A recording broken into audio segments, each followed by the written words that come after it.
And we're back at it.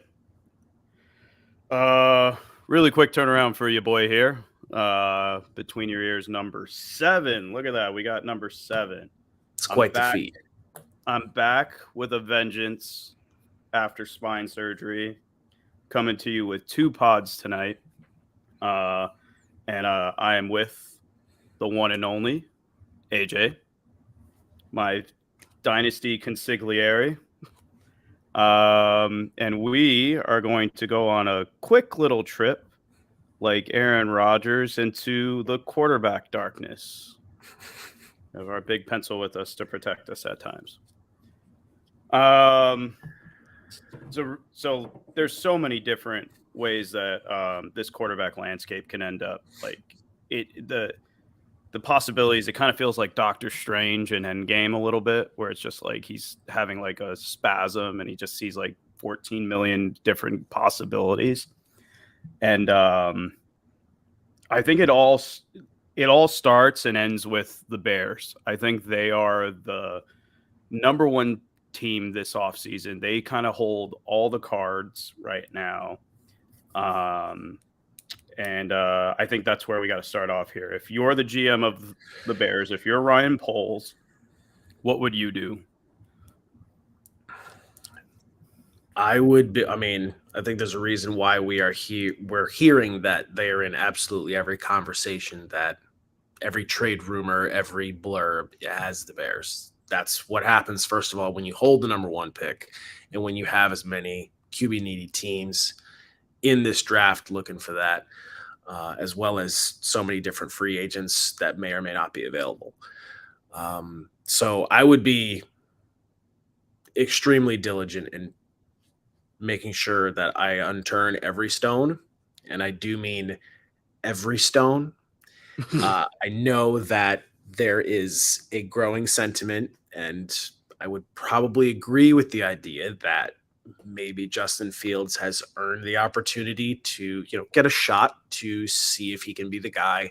Let's put some stuff around him, see if he can succeed. But the level at which this roster's quality has been stripped down to is very much reminiscent of like a less eyesore of what the Texans did a year or two Right. ago.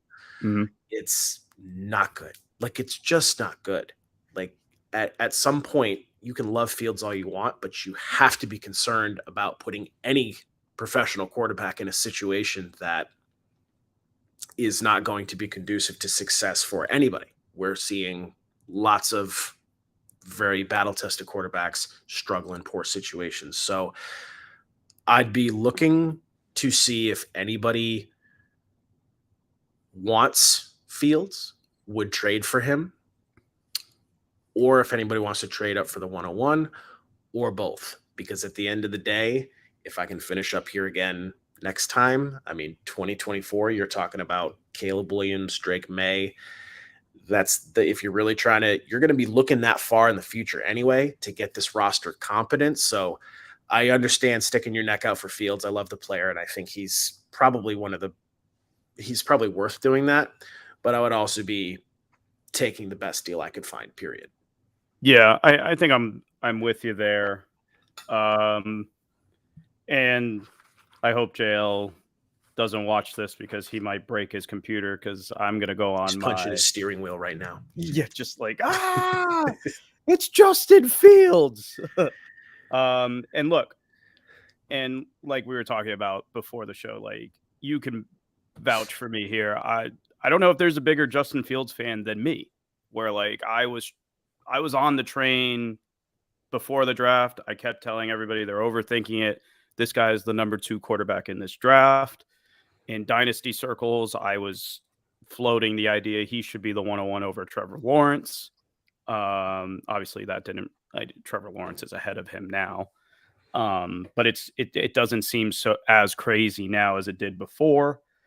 My main issue here is I don't think Justin Fields and the Bears are a marriage made in heaven. I think that match is a problem. I don't think Justin Fields is the quarterback that Luke Getsy wants as an offensive coordinator. I don't think he does the things that Matt Eberflus as a head coach wants. And like you were, just to piggyback off of what you're saying here, that this Bears roster is bereft of talent. Like they're not going to be their timeline and Justin Fields' timeline. I just don't see it matching up by the time that they would have to sign him to an extension or have to make a decision on an option. All those things come into play here. He's already going into year 3. Right. Granted, his supporters would say you could throw these last 2 years out. But again, I don't see how. For me, when you're in this situation and like you have a roster this diluted, you have a lot of cap space. I think looking at their cap, they're pretty clear moving forward. If you could trade Justin Fields to, say, Atlanta, maybe back to Ryan Pace is part of that front office group. He's part of the regime that drafted him. I don't know if you get their first round pick out of that, but it seems like that would be a worthy starting place. He's not Josh Rosen. He's not going to just be sent for a random second. I think that that's illogical in a lot of ways. It'd be kind of funny to watch him get traded to the Giants, considering that the Giants kind of gift drafted him for That would be the hysterical. Bears there. That would be kind of, and I think Dayball is that kind of offensive coordinator. Like he'd basically, I mean, we saw Daniel Jones run for 700 yards. How much would Fields run for with Dayball as his play caller? The Jets have been floated a little bit, but I don't see that happening for that. They might as well just roll Zach Wilson.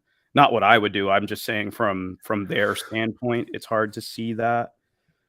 But I just think you can accrue. Let's say you get a first and a second for Fields, like a first this year and a second next year. And let's say it's a top 15 first this year and a second next year. And I don't think that that's crazy to assume considering what Sean Payton got. You know what I mean? Sean Payton got a first and a second. Why wouldn't Justin Fields? So that's a 1 and a 2 in the bag. And then you trade down from the 101. You have to assume that you're netting another 1 in that trade, right? Let's assume they net another 1. And then you're kind of in a range where you can still get another quarterback, be it Stroud, Levis, or A-Rich, and you have 2 more 1s and a second. That to me is better than trading Justin Fields, drafting Bryce Young, or trading the number 1 pick, keeping Justin Fields. The only other scenario that I would say that it kind of merits keeping Justin Fields and maybe trading down from the 101 is let's say they do that, right? They keep Fields. How many games do you really think that they're going to win this year?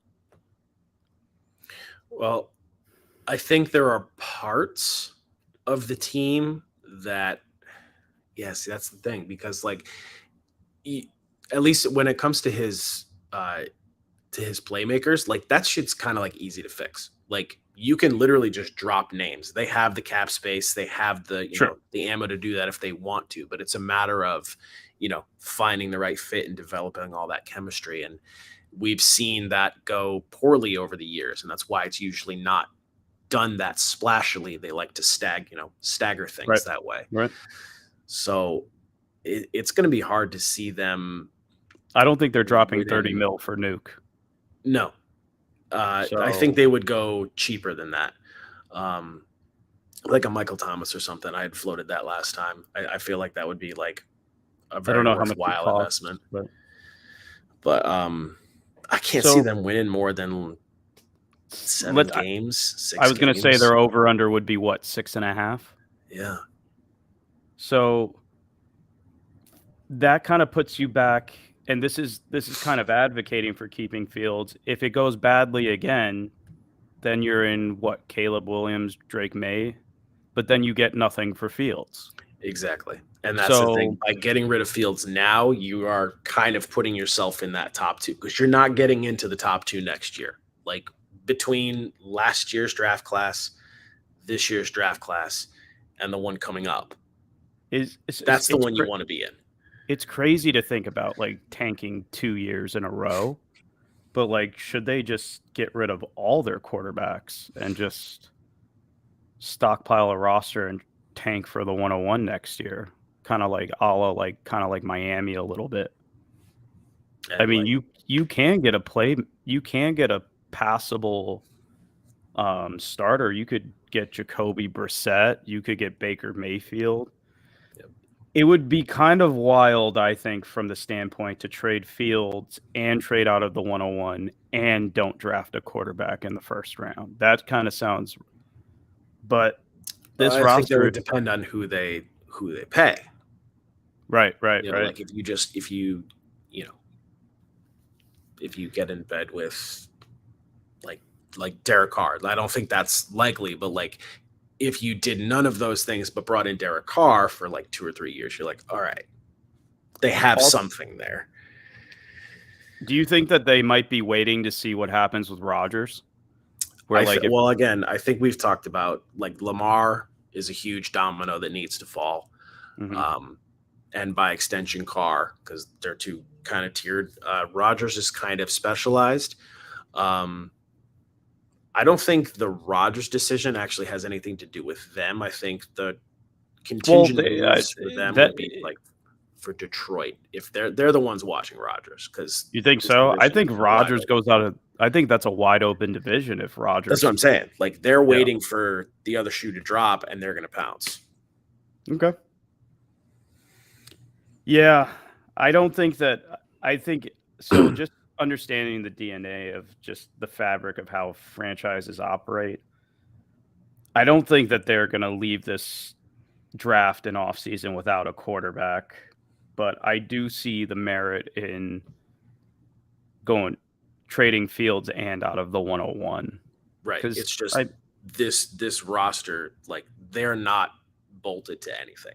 And when you're not bolted to anything, you have to have these conversations. You have to. He's not their baby. That's the biggest thing that I keep seeing. Like, yeah. I mean, drop me or you in an NFL GM job. We want to pick the groceries. You know what I mean? We want to like. It's just. And it wasn't even just that he was the transcendent savior. That was Ryan Poles' last ditch effort to keep his job after years and years. Yeah, it was crazy. It was a wild. So it wasn't just like he was this can't miss. This is everybody's 101. That was just, it was a desperate move and didn't pay off.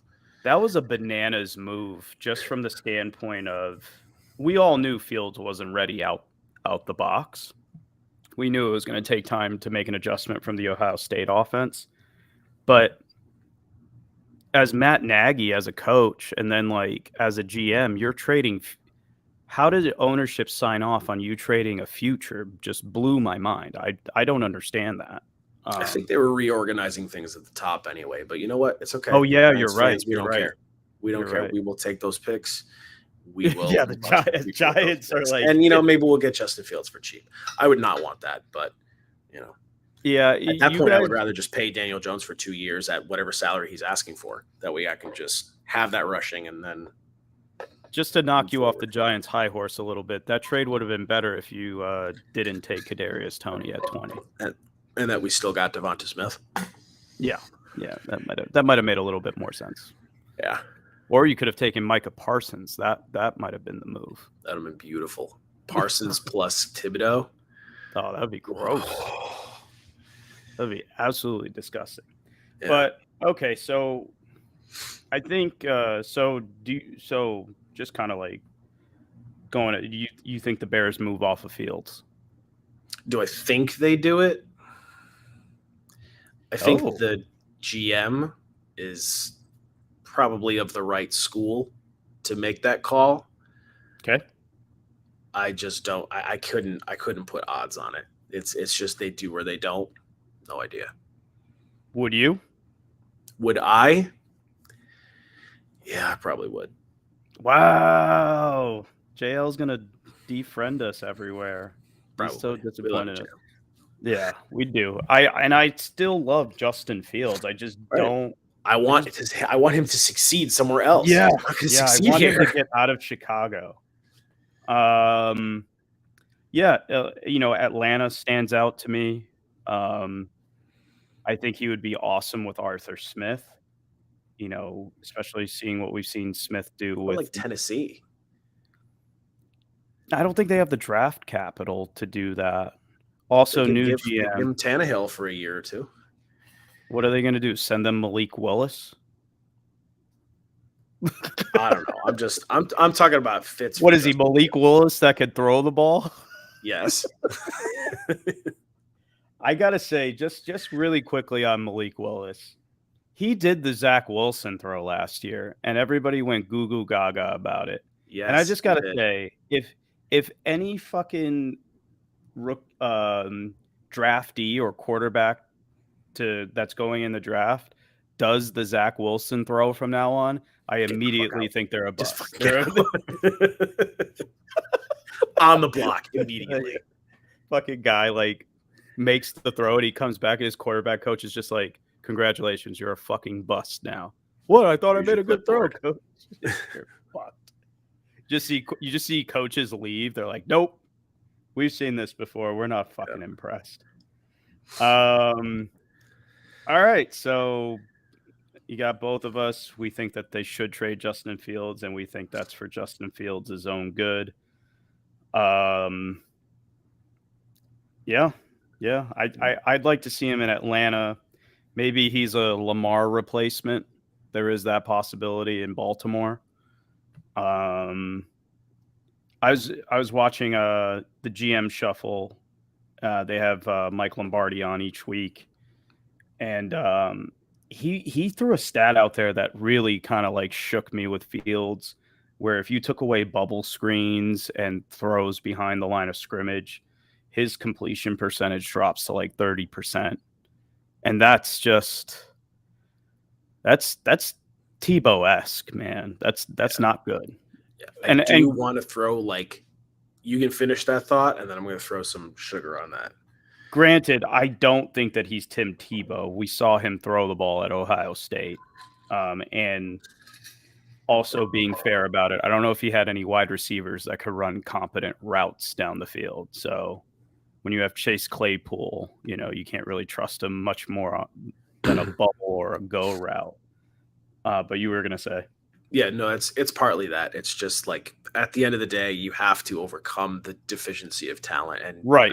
At what point Darnell Mooney was hurt at that point, and he's probably never ever going to be a one. But when that's your one, and at the deadline you trade a second that ended up being an early second for Chase. You mean it's actually a first rounder because of the Dolphins? Yes, basically. I just want to make that clear. Fucking gross. Steelers get Richard. You gotta be shitting me, man. And they're gonna take another receiver. You know it. So, but I think with my other group, really quickly with my other group, we made a joke about the Claypool trade.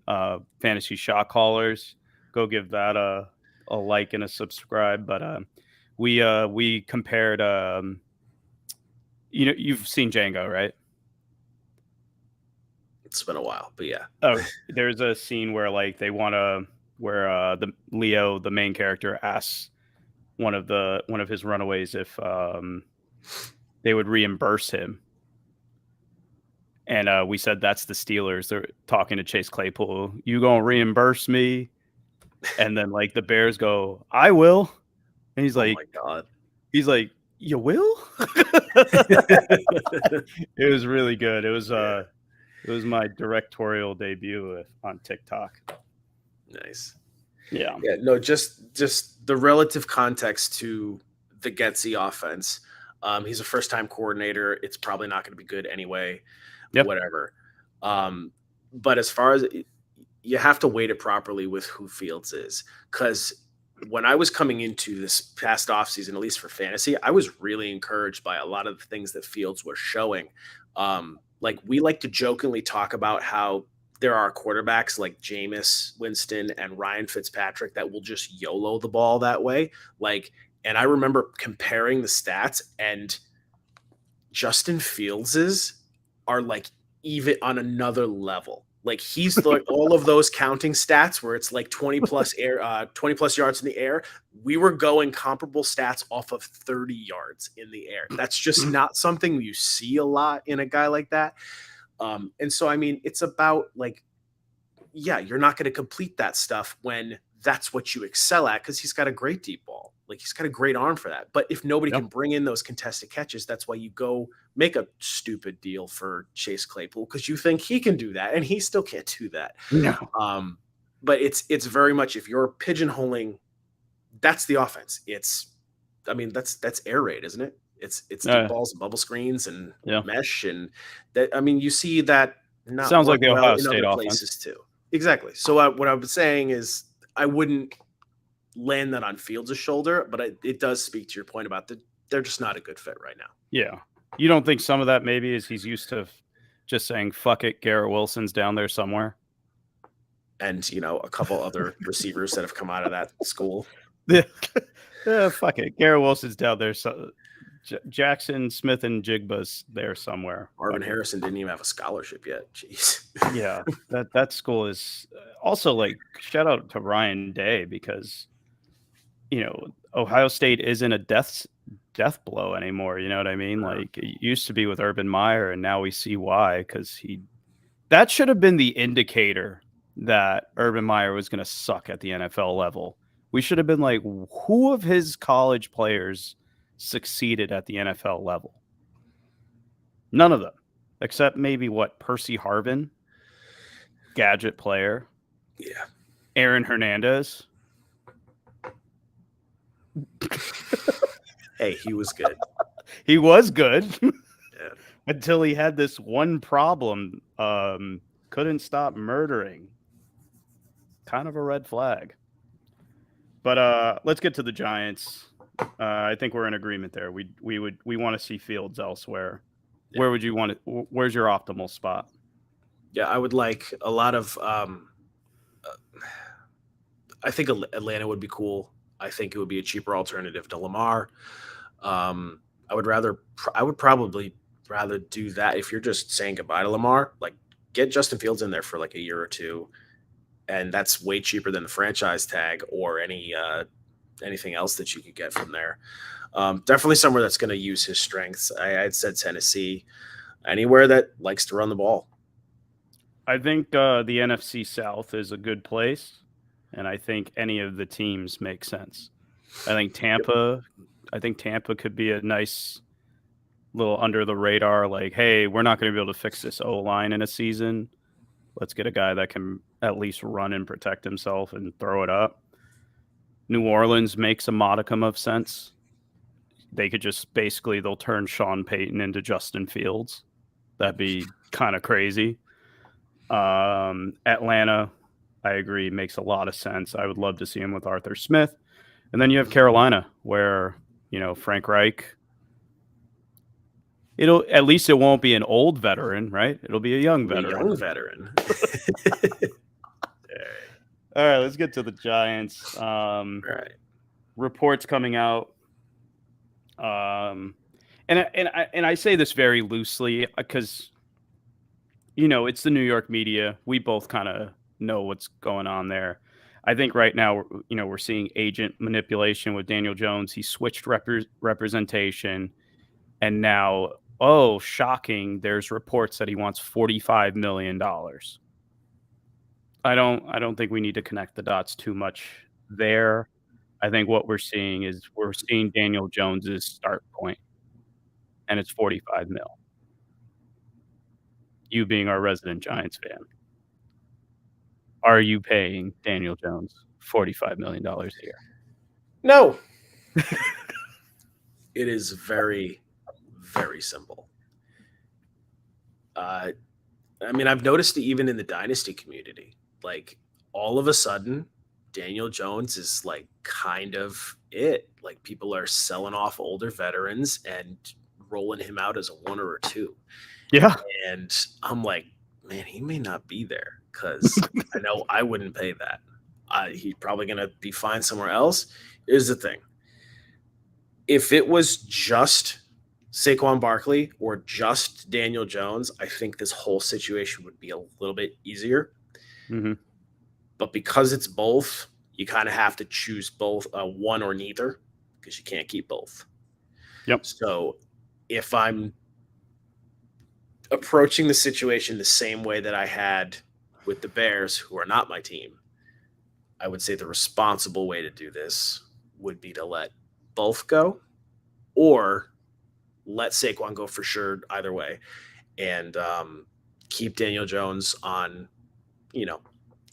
I would try to get as low as I could from, the 45 to 50, but I wouldn't mind front loading that and keeping him on more like a 2 or a 3 year deal with outs after that. I don't have any problem with him being around while we figure out what's next.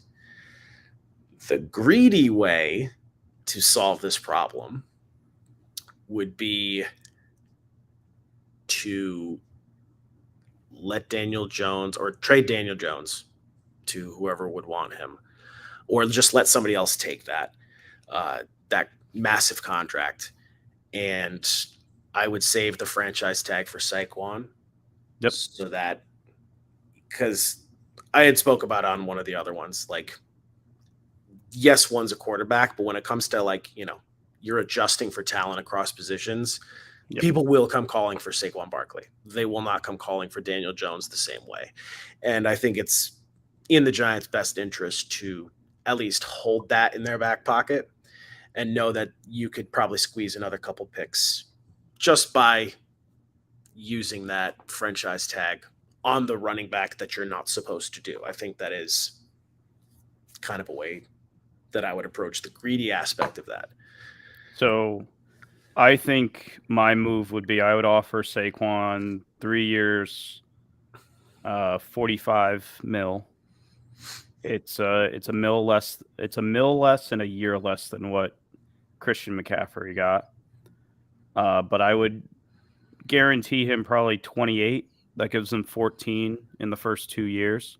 28 in the first 2 years, which I think as a weapon, that's pretty fair for Saquon, just because he's been injured, just because of the injury history, and it values him, it respects him as a weapon. You know what I mean?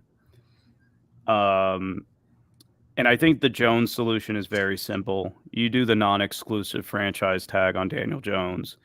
If someone comes along and offers him a deal, you say, thank you for your 2 first-round picks and toodaloo, motherfucker, because there's just no way that you can convince me that look, I'm going to tell you a story about the Buffalo Bills. They went to the playoffs with Tyrod Taylor. Yes, they did. Did that stop them from going to get Josh Allen? No, it did not. I see this very, very same parallels. Nor Tyrod did it Taylor. stop them from screwing with Tyrod Taylor. Do you remember how they screwed with his contract? And then they didn't want to play him because it was going to. That was the Rex Ryan special. Yeah. That was the Rex Ryan special. Yep. Well, I wanted to leave that part out, but all right, we can address that as well. They knew that they needed an upgrade because we saw what Tyrod Taylor was in the playoffs. Now everyone's going to say, "Oh, he doesn't have any weapons. He doesn't, this or that." I'm getting the feeling that, in watching the Giants this year, that looked like a complete overhaul system-wise. And much like we see with Shanahan in San Francisco, I think Daboll's system allows some plug and play. Now, I'm not going to say Brian Daboll can, make it to the NFC Championship game with Brock Purdy at quarterback. So I don't want anyone to say that I'm equivocating Daboll with Shanahan just yet. I think that that's a little crazy. But I do think Daboll has proven his scheme is superior to most. And I think, I don't think the Giants should overpay for their success this year. And I think it would be a mistake and honestly very irresponsible to pay Daniel Jones $45 million a year. That sounds crazy to me, even saying it. I think the non-exclusive makes the most sense there. You can still trade him. And worst case scenario, he plays the year on a $32 million deal. That buys you some time. And Saquon, I don't know. I know everybody's doing this song and dance now. Like, no RB strategy is like permeated fantasy and real life thinking. Like the real life probably where it's like, fuck it, we don't need a running back. I don't see Saquon as merely a running back. That guy is a weapon. Like, he could catch the ball. He's so much more than just a mere running back. That's someone I want to pay. I want to keep him. I think he's that level of talent, but there are limitations to it. Let's say that Daniel Jones is wearing a different uniform next year. I think it would be gratuitous to assume that someone would pay 2 firsts for him, even if they were late firsts. Well, I guess let's start there. Do you think if they put the non-exclusive, do you think if they put the non-exclusive on him, someone would pay 2 first-round picks for him? I don't think so. I just don't. Yeah, There's I don't. Not enough. Maybe Tampa. Not even. Tampa's looking at a full teardown, man. They are so old and over the cap. Yeah, the cap. No, there's no way. Like, there's just not enough in Daniel Jones's. It would have to be a low late 20s, late 30s team. Baltimore. Oh, but that was the thing, is like, you would just, when we were talking about Justin Fields, you had said first and a second. Would you pay an extra second price? More for Daniel? You wouldn't. The only way you would get that is because of the stipulations of the franchise tag, which means no one will sign him to that deal, whatever they want to sign him. What about Daniel Jones and 2 firsts for Lamar? I don't really want to buy into Lamar, and I mean, that's kind of the same. That's what and that's the thing. It's like this triumvirate of rushing quarterbacks with questions about passing, and we're just going to pass them all around and find out what happens. I'd rather not be the one to give 2 firsts to find out. Yeah, right. You would die if they got Lamar. I would be deceased. We would see you literally every podcast in a blue 8 jersey, except it wouldn't say Daniel. It wouldn't say Jones on the back. No. And what a backfield that would be. Okay, but yeah, I don't think there's anything wrong with acknowledging the sudden surge, the culture clicking, all of that stuff. It's not a failure to just say, you know what, we punched above our weight. Great fucking job, guys. Let's keep building this thing. Let them go. It's called sell high. Sell high. We don't think that you can do to anchor yourself. So let's say they do trade Jones. I don't know what compensation they would get. But let's say that they do trade him, right? Let's say they get the 32nd overall pick. Not saying he's going to the Bears, but let's say that's about what they get. They get the 31st, 32nd pick in compensation. How would you like to see them address the quarterback situation if it's not Daniel Jones? I have no problem with a placeholder veteran. Because of what we've seen from Brian Dable. So you don't want Rodgers, you don't want Lamar? No. As long as a guy's heady enough to execute the calls. Like, that's never been a problem with Daniel Jones. It was never like he was making horrible decisions. It was just like other things. So I drafted him early, bud. I like Daniel Jones. Right. I was just a year too early. Depending on his availability, I think Tannehill would be kind of cool to have in there for a little while. I would think it would be cool to have. I don't think I would go as far as Baker. I mean, as far as like, I'm thinking about like, how wide is this gap? But I do want somebody that that can hold their own and continue the old adage that Parcells used to say: "You win now to win later." if they avoided paying, say Jones isn't coming off 45 and another team gives it to him, are you okay if they end up with like a Jimmy G? Yes. And I am the biggest Jimmy Buns detractor. I cannot stand him. Yeah. But I would take that. I would shut the Yeah. fuck up and I would deal with it. So basically what I think this is a fair assessment when you look at that Giants roster and you look at the amount of close wins that they had, kind of putting all that together, it's especially with their cap situation. I mean, you got Leonard Williams clogging it. You got so much coming up. I didn't like the Adoree Jackson deal. Yeah, it's really hard to justify.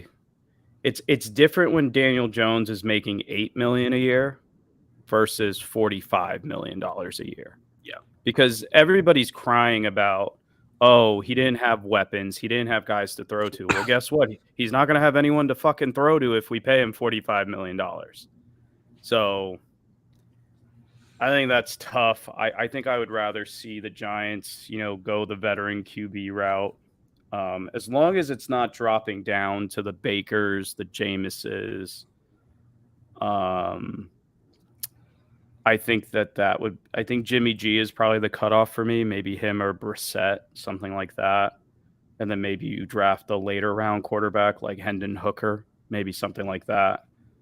I could get behind that versus I would take the mystery box over paying Daniel Jones 45 mil. Yep. But Saquon to me is a non-negotiable. I do not let Saquon. I don't let Saquon leave. And I know the media is just kind of like painting the narrative that you pay the quarterback, you don't pay the running back. And yeah, that's generally true, but I don't know, man.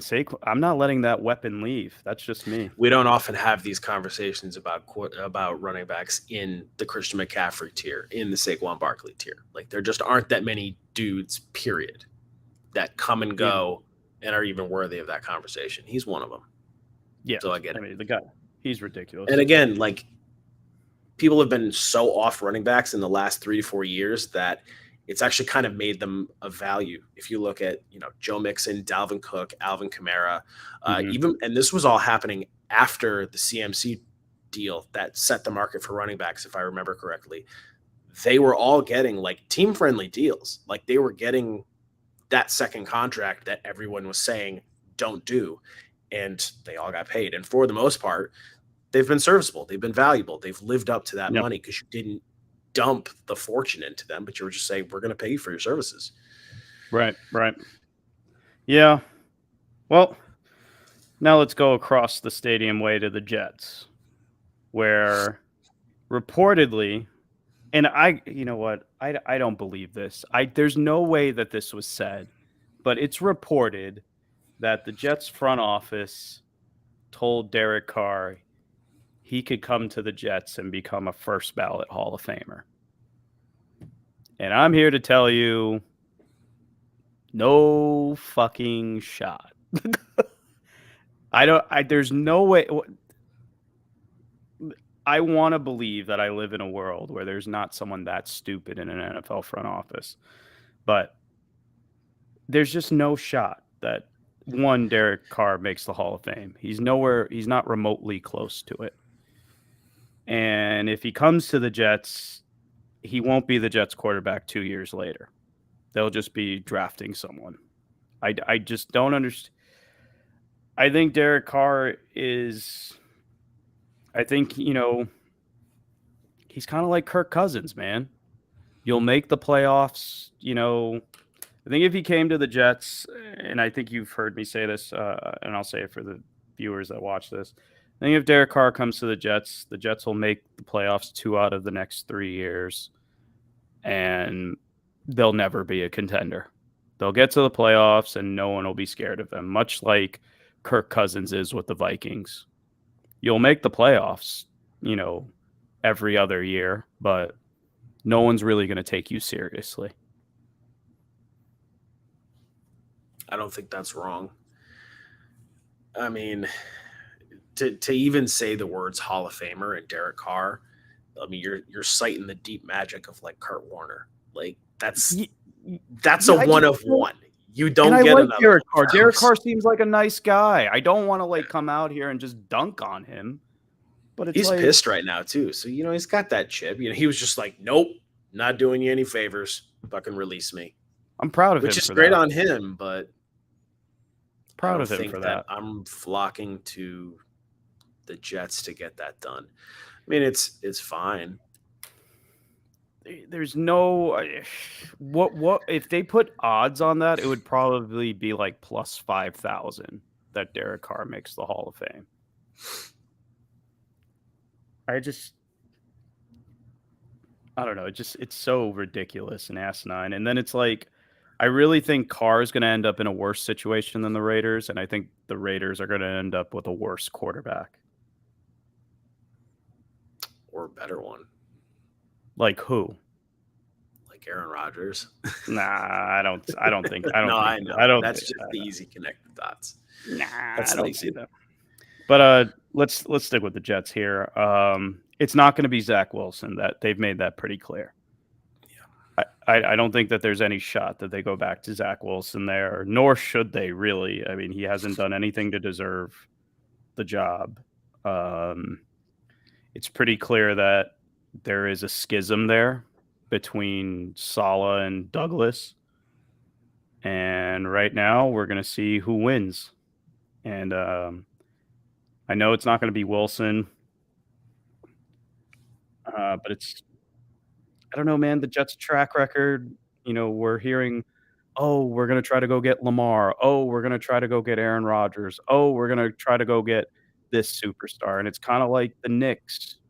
They end up with option D or option C. And I think there is some merit that I think if Derek Carr was their guy, he doesn't leave the building without a deal. I think it's pretty clear that Derek Carr is not their guy. It's kind of one of those where like, yeah, we're hosting you, but we're waiting to see when Rodgers comes out of the dark. So yeah, we like each other. We're not going to hurt each other's leverage, but we're not for each other. That's kind of what happened there. Do you have an ideal person for the Jets? Non-Lamar. Lamar's kind of ideal for everybody. Right. And by extension, Fields, but that's not the conversation. Yeah, I don't think Fields can get there. I mean, like I always want Unless maximum Poles- carnage from a narrative standpoint. So please, What if like- Poles likes Wilson? What if Ryan Poles goes, I like Zach Wilson? good God. No, I always want maximum carnage when it comes to narratives. So give me history repeating itself, Aaron Rodgers to the Jets. I want to see it. I want it. That is what I want. What do you think the Jets have to give up though? Because I think that initially everybody was like they'll have to trade the number 13 overall, but I don't think they have to. Nope. That contract is enormous. And whoever's taking on that contract is probably going to offer to pay some, and that's going to bring the draft capital down. I think it's going to be also what 37, 9, 30. Holy shit, he's 39. Yeah. 39. So what? The Alex Smith deal is the only kind of comparable, but Alex Smith is not Aaron Rodgers. I think the Chiefs got 2 3s for Smith. Matt Ryan just moved for 2 3s. I don't know, man. Would you trade your second number 40? I think they have, or 43, or whatever the fuck they have. I would, yeah. I think they have the 40 number 44. Number 44 is what they have. I would trade the 44th selection in the draft for Rodgers. I would do that, but like I was saying earlier though, with I think I said on a previous pod, like when we were talking about Carr versus Rodgers is not better than Derek Carr, the number 13 selection, and $10 million. Like, Right. Carr's just not better than that. But if you're telling me it's Carr in the number 44 selection versus Aaron Rodgers, I think I'm sending the number 44 selection. And just, Aaron, that gap is more palatable. All right, enough about the shitty Jets. Lamar Jackson. Reports are his asking point is beyond Deshaun Watson's guaranteed deal. So I think it's safe to say that his asking point is $5,250. Oh my God. Because Watson's $5,230. Fully guaranteed. And I mean, this is kind of a consequence and why 31 other owners are throwing flaming bags of shit at Jimmy Haslam's door, because you can't run a league like this. You can't. I It was a guarantee you move. at the next owners meeting, he's going to try to come in again. They're like, get the fuck back by the pool. Get the fuck out of here, man. Yeah. Like, I'm can't. sure they have like name cards on their seats, and his is just by the pool, like his name tag's just floating in the pool, and they're like, yeah, that's where you go. I mean, like, this level of demand of contract implies that there's someone to pay it. We already had a record-setting deal for a player that has not played in a year and change, that had serious domestic abuse or sexual assault allegations, and the only reason he got that deal was because the owner was a moron and lost all leverage, and that was the only thing that let him back in. People forget that he probably would be an Atlanta Falcon right now. Yeah, no. And that made way more sense. Right. And I'm sure Lamar's camp is using that and saying, well, he's not Deshaun Watson. He's younger. He doesn't have this off the field issue. He hasn't missed a whole bunch of time and stuff. He's more accomplished. If you're going to punch that card that high, it's not about staying with the Ravens. No, and I just don't get, like, if that's the serious state of things, then this conversation's over. Oh, agreed. Lamar's gone. 100%. We're on the same page. And the whole point is that who else is going to pay that? Jets. No one.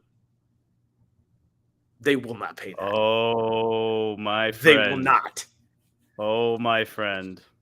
I caution you not to underestimate the stupidity and the desperation that the Jets feel right now.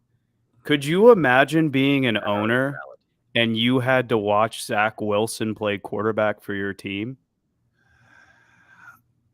I could only fathom the stupidity of following up that with paying $5,250 for Lamar friggin' Jackson. It's the only good thing Zach Wilson will do as a Jet. He will get us Lamar. It's the only good thing Zach Wilson will do. His play forced us to a level of desperation.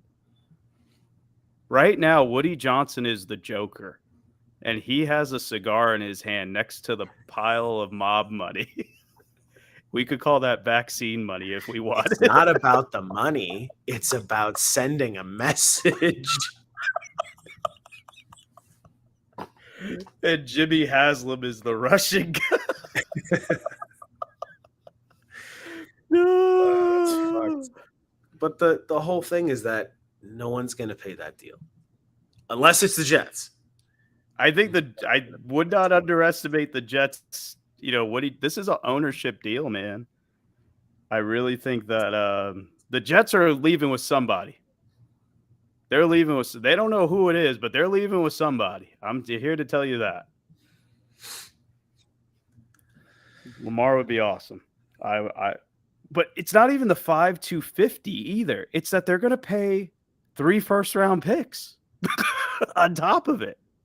There's no way that happens as well, right? Right. Douglas They're will just going to be like, resign on the no. spot. And poor Bobby God, Sala's going to man. be standing like the Elmo with the flames around him. Like, I took this job 2 years ago. What the fuck did you guys do? No. I mean, no, I think it has to be like if they have to pay $5,250, I think teams will use that as leverage. The Ravens will collect their 2 first-round picks and they'll wash their hands of it. And I think at the end of the day, the Ravens will regret it. I think, this is the price of business. It sucks right now, but much like how we felt about the Patrick Mahomes deal. In the moment, it seemed a lot. It seemed extravagant. In the end, it looks like a bargain now. And we hear 5,250 and we think that's crazy. That's ridiculous. Well, Aaron Rodgers signed a 3-year, $150 million deal. We don't think that that's crazy. What's 2 more years?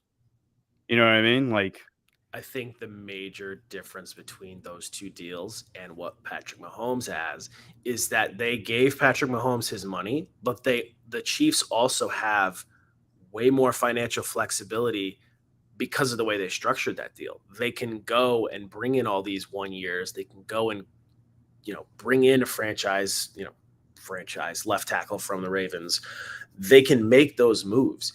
You anchor your cap to a deal like this, that's gone. Like so far gone.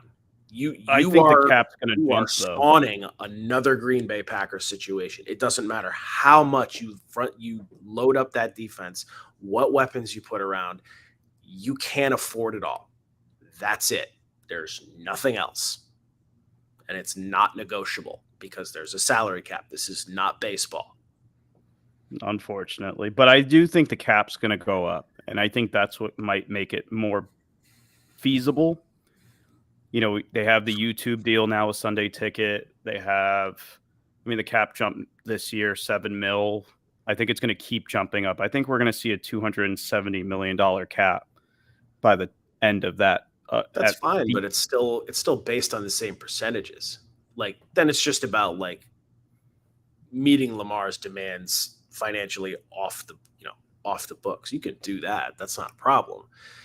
But that's a lot of guarantees to get. I would if I was the owner, if I was whatever, I would try to approach Lamar and be like, try to make his deal based on a percentage of the cap and just go off of that. That's what your deal is. You get 15% of the cap. Whatever the cap is, that's what you get. I firmly believe that there is a lockbox somewhere at the league headquarters with a whole bunch of do not mention secrets just on pieces of, paper saying these are what we're never going to use. And that's where Jimmy Haslam got his, why don't I just give you a fully guaranteed contract? He was getting a like tour. NBA max contract. You fucker. There's other ones in there. Don't you? And Lamar's like, hey, let me get that. Yeah. I would straight up. He's right. He's right, though. I would do what the Chiefs did for Mahomes. That's what I would do. The problem is they waited too long. Yeah. And now, they can't control what happened with Watson. Well, I think where the rest of the league is going to be suffering with. There are going to be more players that want these guaranteed contracts. I think where they messed up is when Josh Allen signed his extension. They should have gone right to Lamar and gave him the same one. But they didn't because they basically told Lamar, we think Josh Allen's better than you. Yep. Which, fun fact for everybody, I don't really think he is. I do.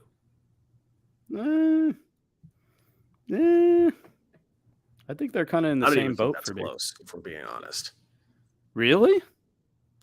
Lamar can't throw ropes like Josh Allen can. Not over the middle. I'm here to tell you, I think Lamar Jackson beats that Bengals team that bent Josh Allen over and spanked him like a baby.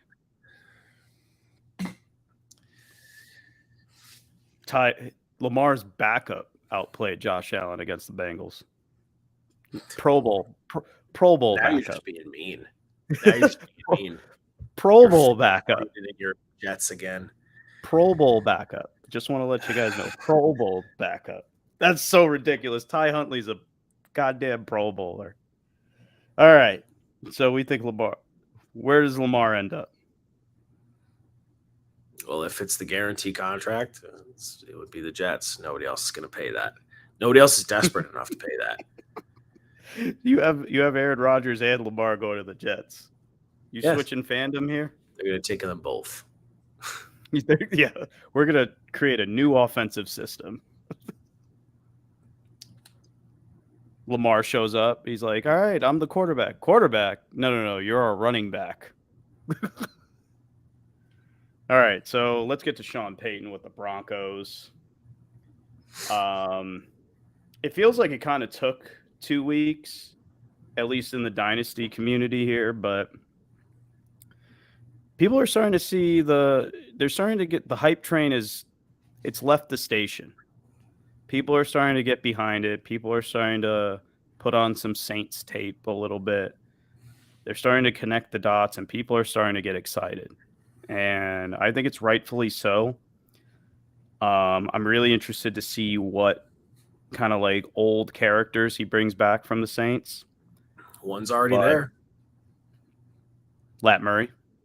Latavius Murray. Yeah. I think the Broncos, I don't know if they'll make the playoffs, but I think they'll be in contention until the last week of the season. Yeah.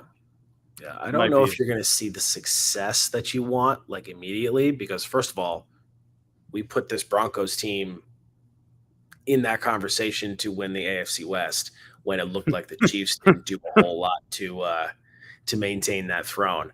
And I think we did that with a couple other AFC West teams. And it turns out that all of them I never understood the Raiders talk. I'm going to be honest. I never understood the Raiders. I didn't either. I didn't get that one.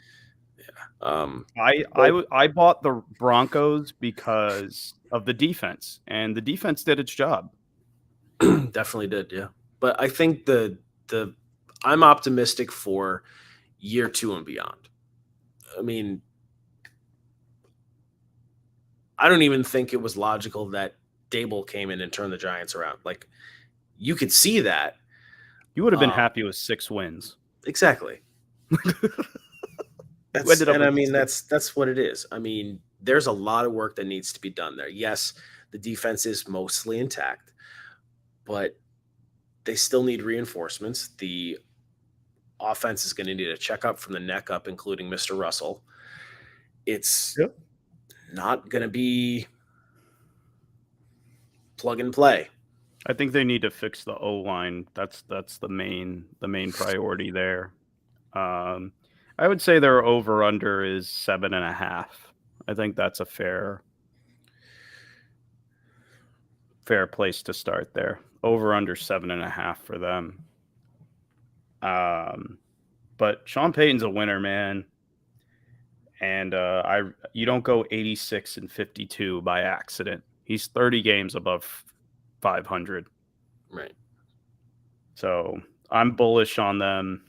And we'll talk about bad stuff, our dynasty bad guys later on. I don't know. I mean, how else can you get a coach that was fired by the team 3 years ago to come back and coach the defense again? Like, that was Vance Joseph. That was one of the reasons why I didn't think Sean Payton was going to Denver, period. Because early in the process, when they were reporting that, it was supposedly that Vic Fangio was linked to him. Fangio was fired in the middle of a really good defensive run because they didn't have an offense. And I've just figured that, all right, well, Sean Payton's not going there. And literally Vance Joseph, who I guess was just sitting on the Cardinals job and didn't have anything else come through for him. And like, if you can go to sleep at night, I take that job, but I would totally understand if Vance Joseph's like, nope, going to coach the defensive backs somewhere else.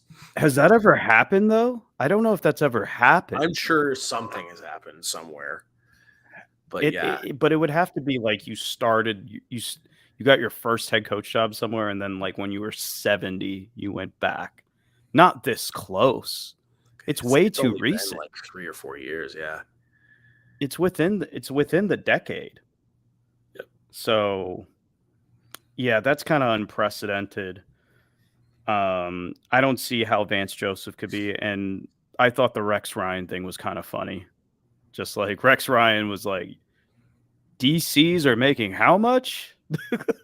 Hell yeah, I'll come interview." Right. He's like, "Dan Quinn's getting $4 million? Hell yeah, I'll come." It's But, also weird that they let Evero out of his contract to get fans. Like, it's just weird how that has timed out. It's like yeah, you let the up and comer go free and clear to get your own sloppy seconds.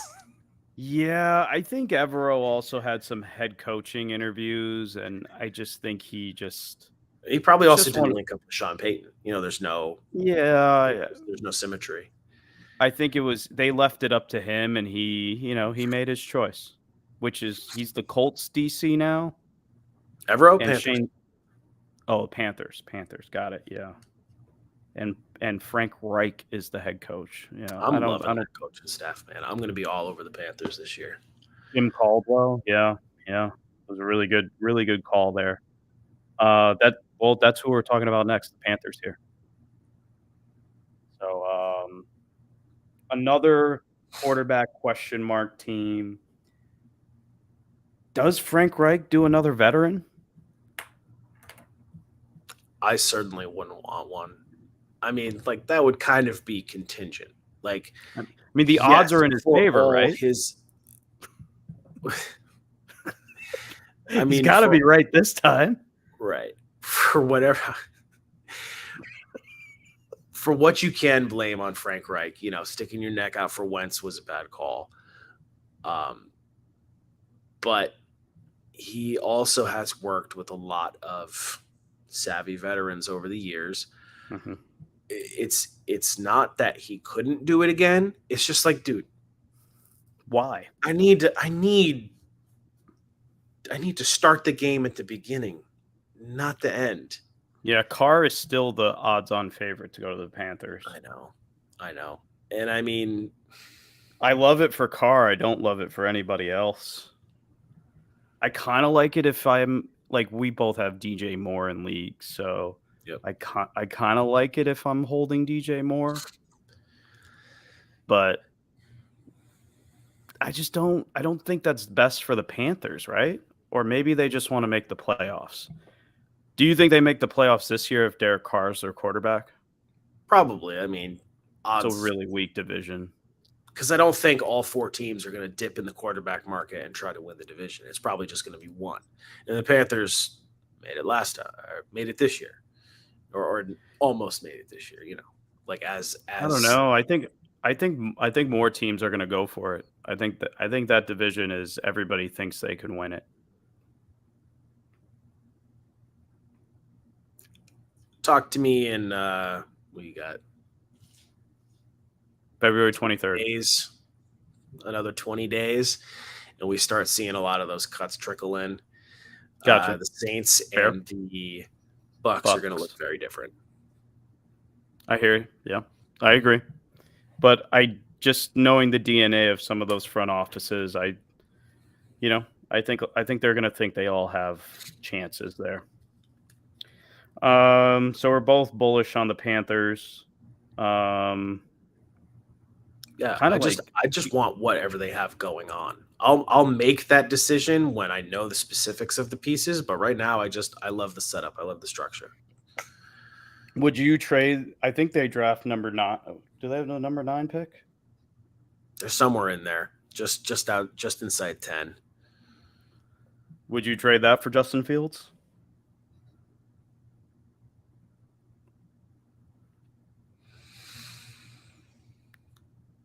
Yeah.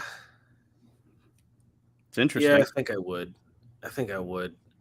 Just because I know what Frank Reich wants to do.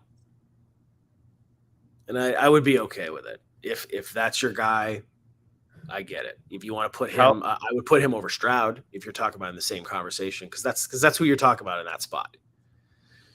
would Frank Reich get tested for CTE if they sign Carson Wentz?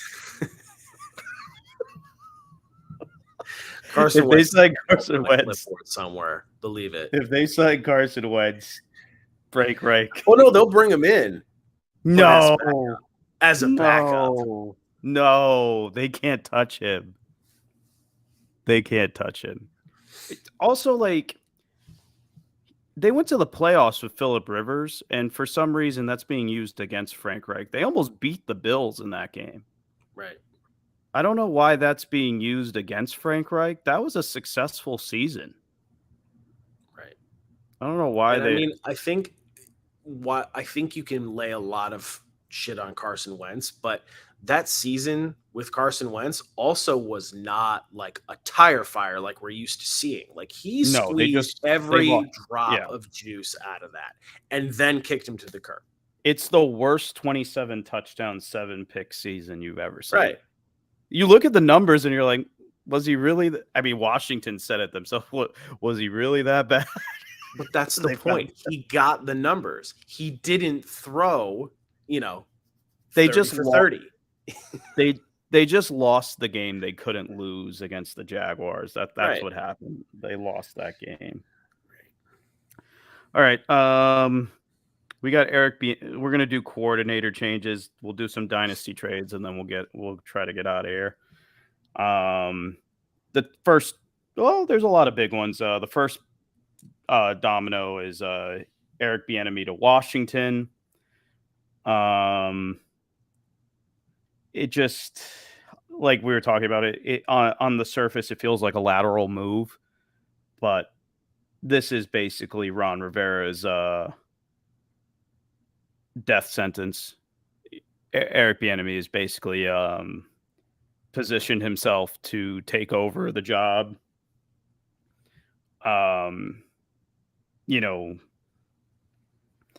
He's the head coach in waiting there for sure, especially given that ownership is probably going to sell. What's the first thing that ownership typically does when it's a new ownership? They fire the head coach. They have one in waiting right there that they can go to and slap the interim tag. I don't think there's any doubt in our mind. It's just a question of what game does Ron Rivera get fired, whether it's game 11, game 12, game 13. I don't know, but it's barring a miracle that's the miracle that Sam Howell is the guy. It's a matter of not if, but when. Right.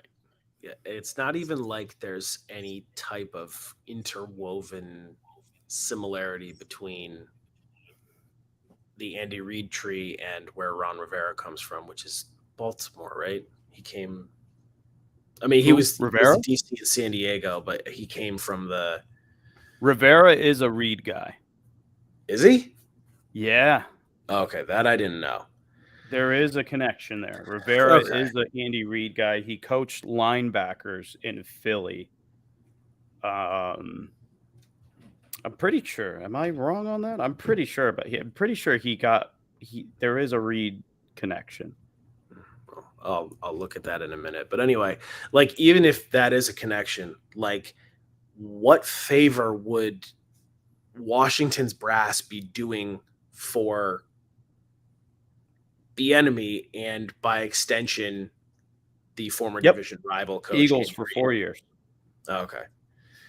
But you know what I'm saying? Like, it doesn't line up. So it's like, if he was their guy, like if it was like a Casario type thing where, there's a complete mind meld between two organizations, they've split off and they do business that way, but there's no dots to connect there. But the move says he's going to be the head coach. So I don't know. As far as it relates to Bieniemy, it's probably not fair, but he's gotten a lot of criticism over these last few coaching cycles. And if he didn't leave, he was never, ever going to get a shot. He has to take this lateral move to show that he can do what he can do somewhere else without Patrick Mahomes, without Andy Reid. So this is making it with Lamar. Good. We were talking about owners that would be willing to write that check. Yeah. And we left out Washington. Do you think Snyder's going to stay? Or do you think he's done? I think what bigger? So like, let's look at Snyder's shoes here, right? What would be a bigger FU to all the owners that want to kick you out than furthering the Jimmy Haslam mess with fully guaranteed contracts? And then here's the kicker. Whoever you sell the team to, that's who's going to have to pay the contract, not you. Yeah. Yeah. That would be And a literal. you get your the RG3 that you lost so very long ago. Sure, there is that. I think Lamar's better than RG3, but yeah. But I don't know. I just watched RG3's fresh rookie year highlights, and Jesus Christ, this guy was amazing. Yep. I think we Kinda forget like how Lamar was. he like was it is RG3's story as simple as he tore his knee up and that was it? He was never the same. I don't know. That guy, you look at his rookie season, it's just like, holy bleep. This guy was amazing. It was only a few years ago, but I kind of feel like it was a different NFL. Like there was It was a decade heavy ago. friction about any type of mobile quarterback. I was having a conversation with somebody just today, actually, about like it's very much a confirmation bias thing that we finally kind of put to bed over the last 4 or 5 years, that you don't just see the statuesque quarterbacks like Tom Brady, Peyton Manning, and say, okay, well, if you want to have a Hall of Fame quarterback, they can't move.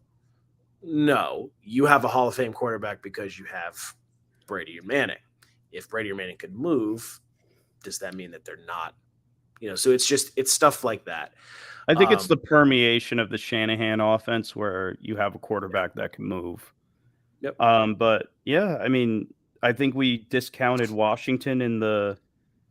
It's going to have to take an owner that's willing to say "f you" to all the other owners, and I think the highest probability of that is Dan Snyder. And wasn't there like some like little grumblings that Lamar liked Bieniemy and was down to go somewhere if he was the head coach? I maybe my brain's misconfiguring things. I remember the blurb about him being consulted on who to bring in when they let go of Roman. I don't remember Bieniemy, or actually, I don't even remember anybody being named. But basically, every notable coordinator that became available after I heard that Lamar blurb, I was like, to the Ravens? Yeah. The Ravens? Yeah, that'd be crazy. That'd be crazy. Yeah. But also, like, now here's what's going to suck about Bieniemy. Let's say they get Lamar. He does well. Everybody's going to just be like, well, it's not you. It's because you had Lamar. Right. It's not me. It's never me. It couldn't just be that I know what I'm doing. Yeah. So kind of double. I think he would happily take Lamar. Yeah. I'm not buying the Sam Howell. Didn't he just go through his press conference and he didn't mention Sam Howell once? I don't know. I don't think Sam Howell starts there week one. Coy if they are bigger players for somebody like Lamar. 100%. I don't think Sam Howell is starting for the Washington Commanders week one. Maybe not week one, but he could be if things fall apart. I only said week one. I didn't say that is a highly combustible situation. That is a highly anybody that's got some Sam Howell out there. If somebody gives you like an early 2, I'd take a mid 2 in a heartbeat. Right. But okay, so next you wanted, I'll let you jump on it. Todd Monken to Baltimore. Yeah, so I remember Todd Monken's name from when I first started playing fantasy football, but I couldn't remember, like I couldn't place where he was from. And I looked back and I was like, oh shit. He was Cutter's OC in Tampa with Jameis Winston. Oh, so shit. I forgot immediately about that. I was like, whoa. Right. And I'm not a guy that watches a ton of college ball, but I did know that, he's been the OC at Georgia. Okay. So Jameis Winston to the Ravens, confirmed. Yeah. Yeah. No, I mean, his resume is very weird too. Like he did a lot of bouncing between the pros and college. Usually once you make that jump, from college to pro, you stay there until you can't, and then you go back down. He has ping-ponged between college and pro multiple times from when he was just a wide receivers coach in Jacksonville, and he's just gone back and forth. It's very weird, but It's what I becoming a thing now. We're seeing it with Bill O'Brien. yeah, It's kind of if you're an offensive mind, you go where the money is. right. And I think that's where it's different. It's that That's that's more permissible these days, and we're not just talking about failing upwards from Texas Tech like a certain coach. You're talking about the offensive coordinator for one of the scariest college programs in the country. the SEC is the minor leagues. Yeah. And so I like it. There's nothing specific that I know about Todd Monken from a schematic standpoint where I could say, oh, I know this. I like this. I just know the struggles that his offenses have had in the past. And I know you had alluded to it before we started that might not be such a great thing it might be good for Lamar, from a passing standpoint, but for the rest of the offense, maybe not so great for rushing. So we just saw Monken succeed with Stetson Bennett, and I wouldn't be surprised if Stetson Bennett gets an undrafted look from Baltimore. I don't think Bennett gets drafted. Stetson Bennett's best case scenario is he's a poor man's Brock Purdy. And I don't even think he is not an NFL quarterback. But Monken just had success with Stetson Bennett. I will say, if you look at who's already on the Ravens, not named Lamar Jackson, Tyler Huntley kind of has a similar-ish game to Stetson Bennett. Granted, he's much more athletic, probably has a much stronger arm. But I'm saying you can kind of see an equivalency between what Stetson Bennett did at Georgia versus what Tyler Huntley can do in the NFL. We're going to see a lot of two tight end sets there. They have Mark Andrews and they have Isaiah Likely. That makes sense based on what he just did at Georgia. Not good for J.K. Dobbins truthers. I think he definitely runs kind of like a committee. He runs 2-3 running backs back there.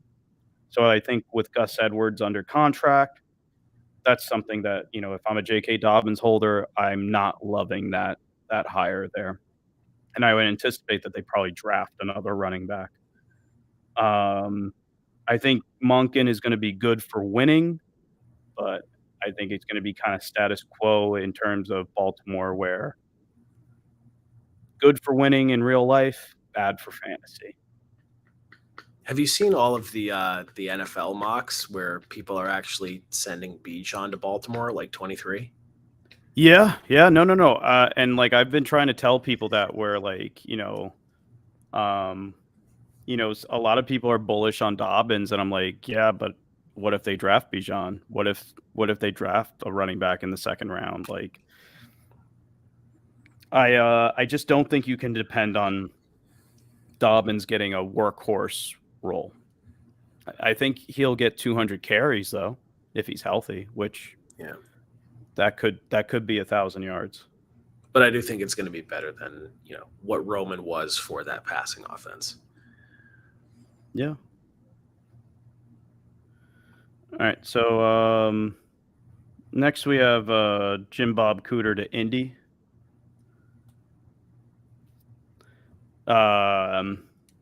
He's operated good offenses. Most recently, I think it's with Stafford in Detroit, where they were very pass friendly. I think he's a kind of 65-35 pass guy. He's going to throw the ball a lot. So, granted, I guess the caveat with that would be he didn't have a Jonathan Taylor in the backfield in Detroit. So. Right. But he was an OC. Remember, there was that graphic where it was like Detroit hasn't had a 100-yard rusher in 38 games. Well, guess who was the OC for a lot of those?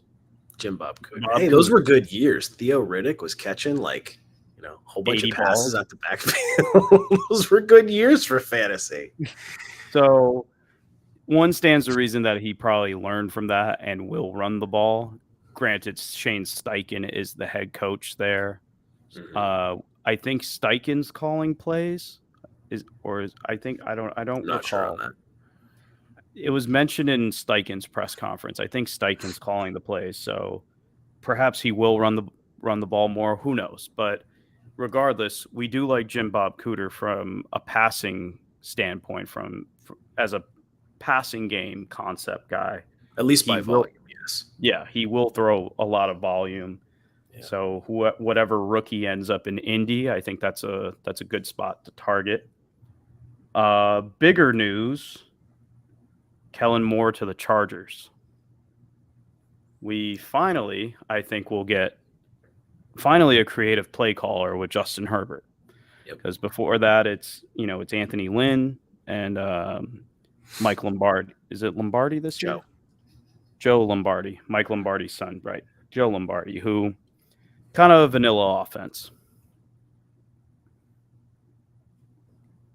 You excited for Kellen Moore to the Chargers? A little bit. Because I've been down this road before. It's a running joke. I mean, not even just for me, but like every single year, the Chargers get ridiculous hype in the offseason, and every single year they disappoint. There is something systemic in that organization where they're kind of like it's not even like they have, I wanted to say it's the AFC Cowboys, but it's not even like they have the expectations of the AFC Cowboys. They're just hyped out of nowhere. And I think it's fair. Nobody that's ever a fair comparison. That's a fair comparison.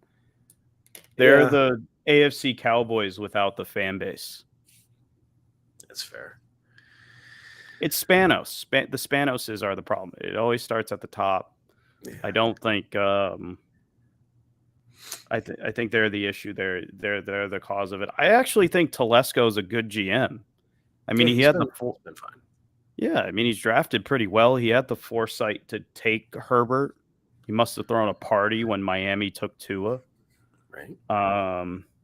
I'm excited for Kellen Moore there, but there needs to be follow-up there. I want to see them, if they're going to take the Gutekunst route where we're just not going to draft wide receivers because we think our quarterback's talented enough, then I think there will be a problem.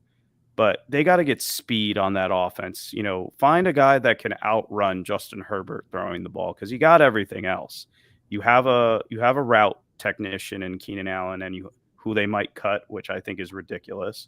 I was looking at he's making a lot of money for how hurt he was and how old he is. Restructure that shit. Figure that shit out. That's fine. I'm just telling you that cap hit. There's a reason why people are talking about it. Well, figure that out, because I don't think you should subtract Keenan Allen. I don't either. I think the whole point is you've needed a 3 for about 3 years there, and there still isn't one. Yeah, and Mike Williams is your jump ball guy, and maybe if they had a better head coach like Sean Payton, he doesn't play in a meaningless Week 18 game and get a fractured back to where he can't play against the Jaguars. I don't know. Maybe their problem is at head coach. Maybe Brandon Staley. I think it is. Yeah. I really wanted him gone, but I don't understand how he has a job. Someone explain this to me. I don't know. No one can continuity. Be this, if I was this bad at my job, I don't know what the equivalency would be.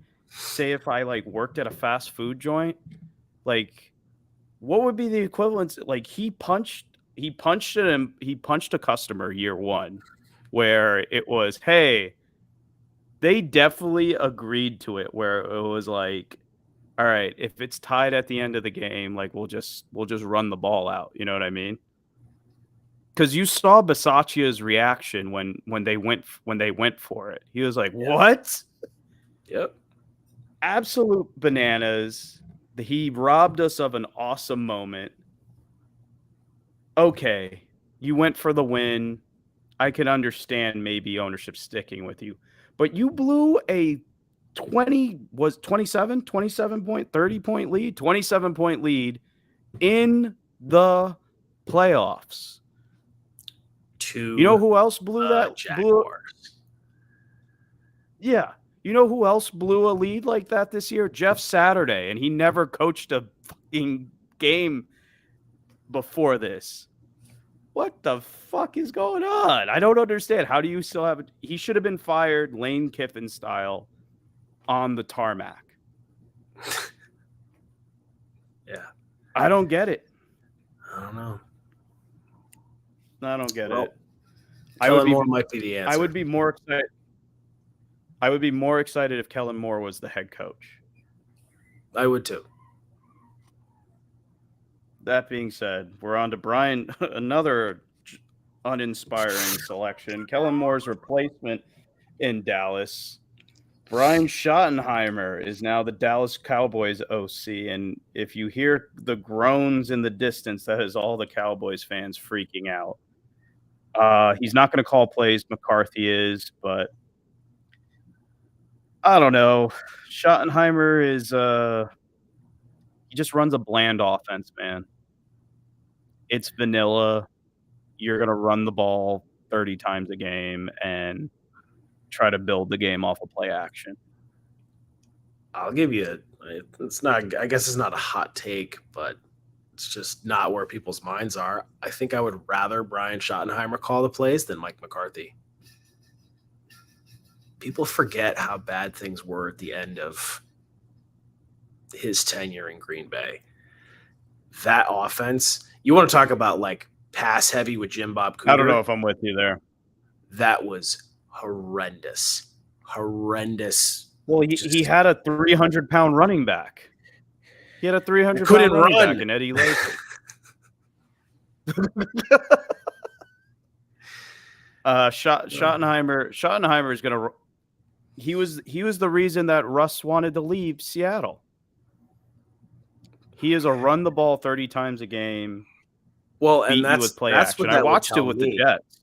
That's what that would tell me is that them bringing in Schottenheimer, doesn't that mean they're taking the ball out of Dak's hands? Because there's no way you can tell me that that if McCarthy's calling the plays, he's gonna try to make Dak do not only what he had Aaron Rodgers to do years and years ago, but after what he just showed in the playoffs. You can't sell me on that. They're taking the ball out of his hands. I think so. Agreed. I think you're onto something there. I agree. I think with the Cowboys retaining Dan Quinn, I think that they believe that they have a championship level defense as long as Dak does. Dak had some of the most mind-boggling interceptions this year. Yep. That just like I just didn't understand. Like they Granted, literally not all of them blew were his fault. He was he skewed high in, turnover luck essentially.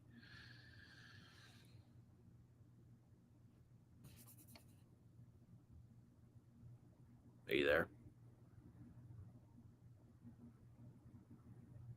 Oh no. Oh no. I hope he can get back in because I don't know how to get him in. That's tough. Yo. There you go. All right, we're back. I don't know what happened. I think we had technical difficulties. Not sure where we left off, but I think, with the Dan Quinn keeping, they kept Dan Quinn for a reason.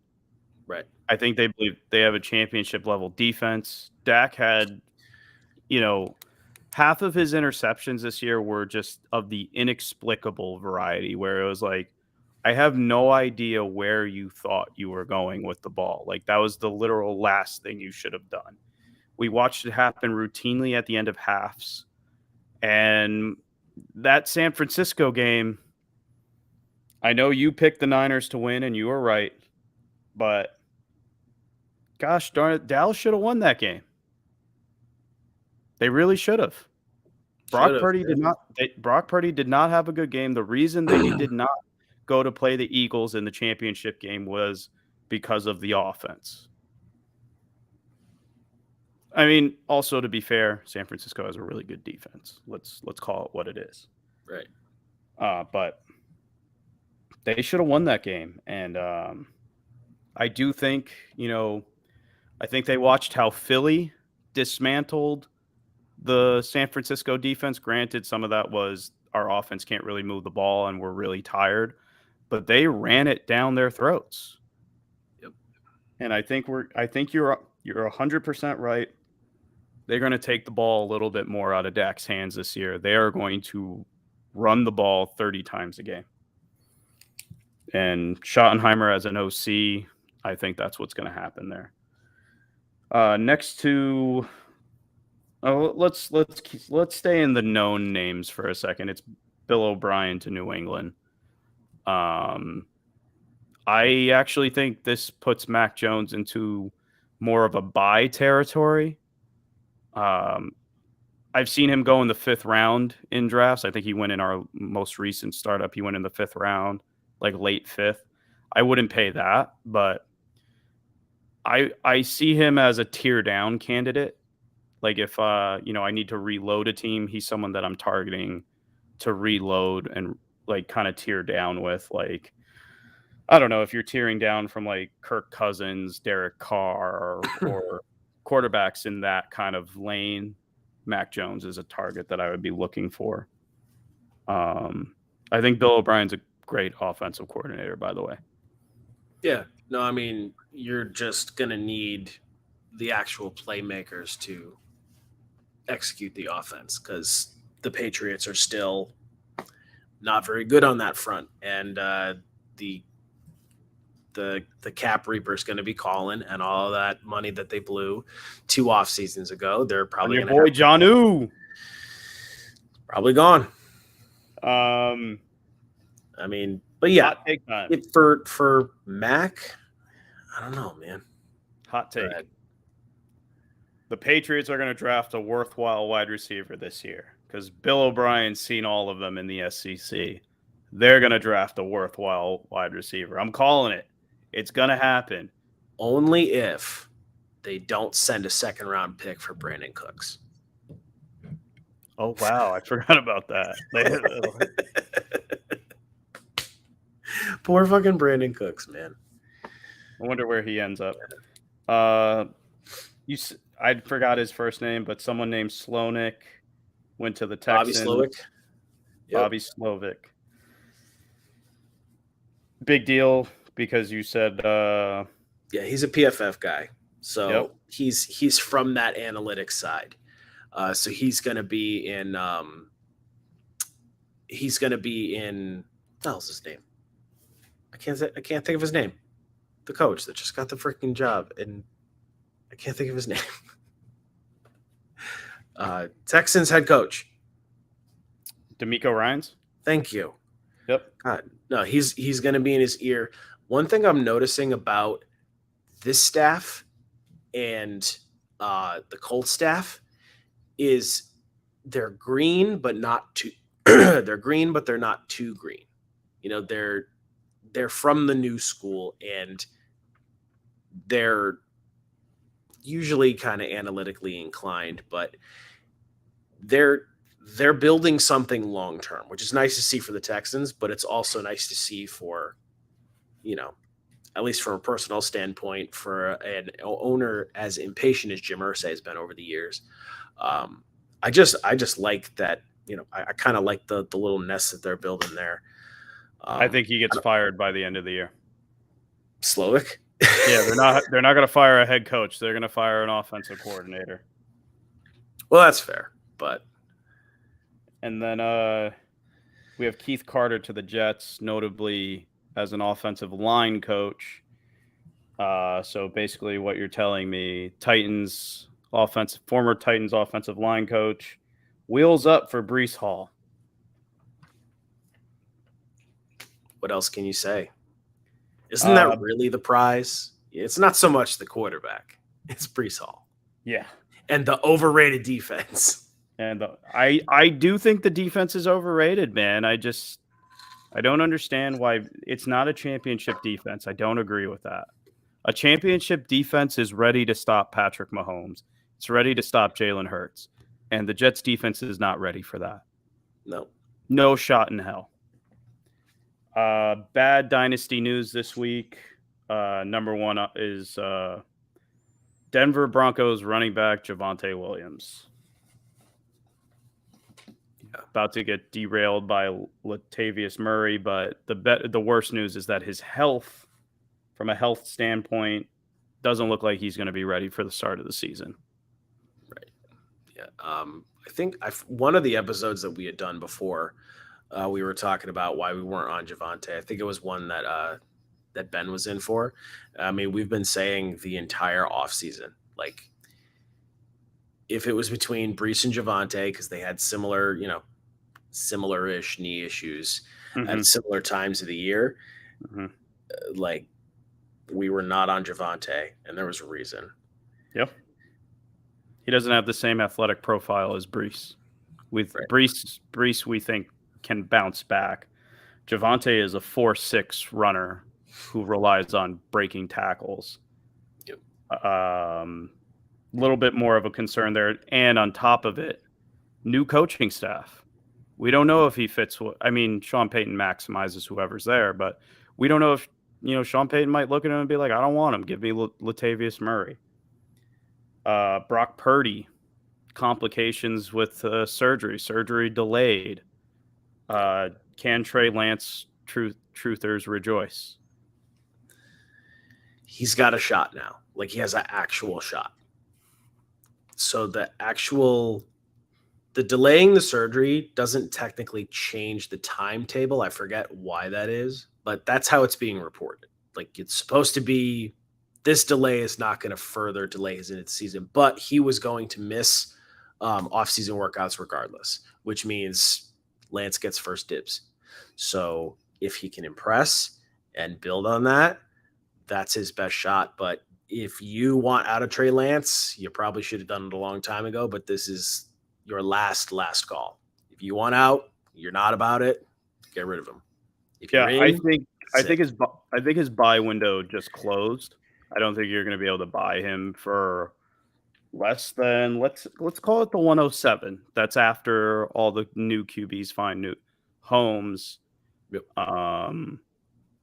I would say the 107 range right now. I think, his truthers can all rejoice a little bit. I've been on the record. I've been consistent with it. I don't think Brock Purdy is a top 32 NFL starting quarterback. I think he's a nice backup. Nice backups are cool, but I don't believe in them long term, aka like Gardner Minshew. Exactly what I was thinking of. Ryan Fitzpatrick, Taylor Heineke. That's who I think of when I watched Brock Purdy. Cool story, someone you root for. You love rooting for the underdog, but I think the narrative kind of took over way too much. I think the national media neglected how loaded that roster was, and they weren't winning because of Brock Purdy. They were winning in spite of him. And like I said, I did pick the Cowboys to beat the Niners. For the record, I picked the Niners to beat the Seahawks week one of the playoffs, and I had the Cowboys winning them. I just thought the Cowboys defense would give them problems. Cowboys defense did, but unfortunately the Niners defense gave Dak more problems, which that's all. We just discussed that. Mm-hmm. And then the Eagles defense snapped his arm in half. But I think even if they didn't snap his arm, I think he was in for a long day. So we'll see. I think Trey Lance is going to be the guy there. I don't understand why. It's ridiculous. If you can buy Trey Lance for less than a first-round pick anywhere, I highly recommend doing it. I don't think you can anymore based on this news. You should probably own both anyway. Yeah. You should try to get both of them, but if I had to pick one or the other, I'm taking Lance. I know how long UCLs take to rehab, and how they were saying he was going to be ready for training camp. No shot. He'll be healthy for training camp. That doesn't mean he's going to be, throwing able to play. Yeah, no shot. And he's still a rookie, man. Like, that was year one. Yeah, I don't think he's going to be good to go until mid-season, to be honest with you. Right. And the other guy who took a tumble this week is Joe Mixon, who you can't really sell for anything. Number one pick alert. Anthony Richardson at the beginning of the week was 100-1 for the number one overall pick. Now he's 30-1. From a tool standpoint, could kind of see it. I don't think he'll be the number one pick, but that's kind of crazy. The books don't move like that for no reason. He's moved ahead of Will Levis for the number one pick right now. All right, let's do some trades and get you to sleep. I'm not tired. AJ hanging out with us. It is almost 3 a.m. on the East Coast. Yeah. Absolute trooper. Now let's do our specialty, dynasty trades. I'm going to post it in the comments if you want to follow along. Side one is going to be... While you're typing that, I'm just going to say something about the quarterbacks. In... Oh, the quarterbacks? Yeah, the quarterbacks.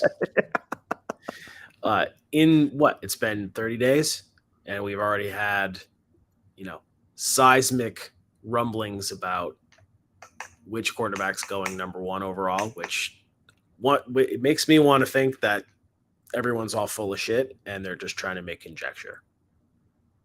Like, I don't think that, the only reason that this is even talked about is because of Bryce Young's size and nothing else. Nothing else. There are teams that are just not going to have Bryce Young on their draft board, and they're not about him. They're just not going to deal with that. But he's the 101. I don't think it's even. I don't even think. Interesting. Yeah, because all of the rest of the guys that you're plugging in over him, and now we're getting betting odds on it. There's a reason why. I mean, their prospect profiles have way more holes in them. I mean, we were talking about Anthony Richardson. He's so raw. He's athletic specimen. He's kind of like Cam Light, but he's not gonna be contributing year one unless he's like a goal line package running back or like short yardage specialist. I don't like the Cam. I don't like the Cam comparison. Cam. Yeah, no, I just meant like by weight. I don't think he's built the same way as Cam, but by weight, he's a load. And he doesn't look like it because he's so slenderly built, but he's a lot. But not even just him, but like Will Levis, he's the toolsy, traitsy quarterback that everybody loves to go after. But it's kind of a similar story with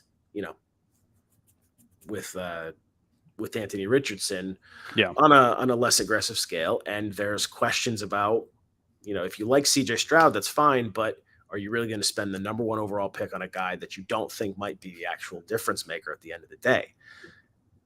So it's just I feel like everybody's mind is already made up. If you want Bryce Young, you'll come get him. If you don't want him, you'll sit back and wait. Yeah, it's going to be so interesting. The only thing maybe worth looking at the combine is going to be his measurements and his weight. It's going to be interesting to watch. This could be it reminds me of Steph Curry in the NBA when he was coming out of Davidson. Teams were passing on him because he didn't look like the typical NBA athlete. He's too small or too slender. He's not going to make it, yada, yada, yada. And I think kind of we're seeing now, I'm not saying Bryce Young is going to come in and be, a top 10 NFL player of all time. That's not what I mean. I mean, just from the profile, and you're seeing this elite production. It's yeah, he might be this size. Okay, I'm with you there. But he won a Heisman Trophy playing in the SEC. He dominated the SEC for 2 years. So you can't say that the SEC is the pinnacle of college football and then denigrate someone for their size. So the only issue that I think it's not really fair, but this is what's going to give teams pause when drafting Bryce Young is Tua's issues. Right. And the comparisons are going to be natural because both were Alabama, both were elite superstar quarterbacks coming out. I don't think Tua won a Heisman, but Bryce did. I would feel confident and I would be happy with Bryce Young as my quarterback, and I would take that chance. I think that we have evolved from a one-size-fits-all to win championships at quarterback. I would agree. So I put the trade up.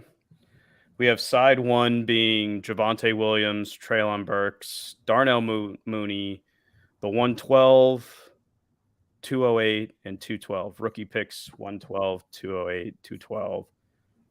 Dynasty, full PPR, Superflex. I don't know how many. Screen. Boom. Side one. There you go. This is side one. And then that's what's being sent out. What's being received is boom, side two. Justin Jefferson, Damian Pierce, 301, 312, and Kyron Williams. Floor is yours. It's ridiculous.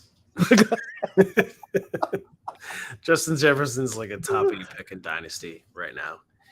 I mean, turning a running back that we've already talked about is going to be missing well into the 2023 year.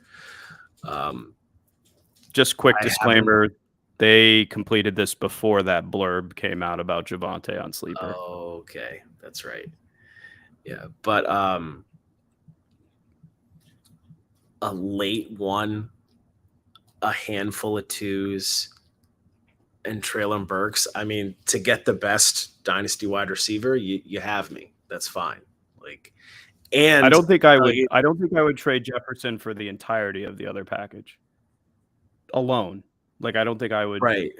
So I'm saying it's very bulk goodsy. It's very much like the threes and the twos. It dresses it up, but it's like, man, you just got Justin Jefferson for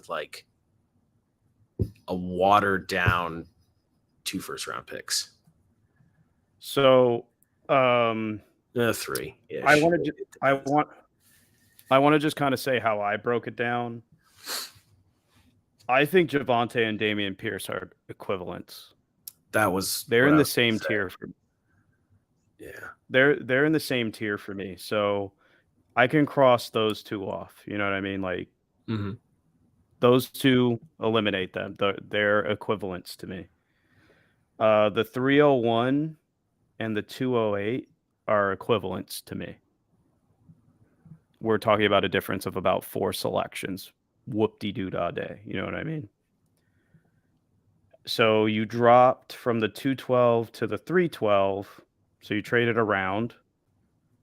I don't know how Kyron Williams got in there, but whatever. Who cares?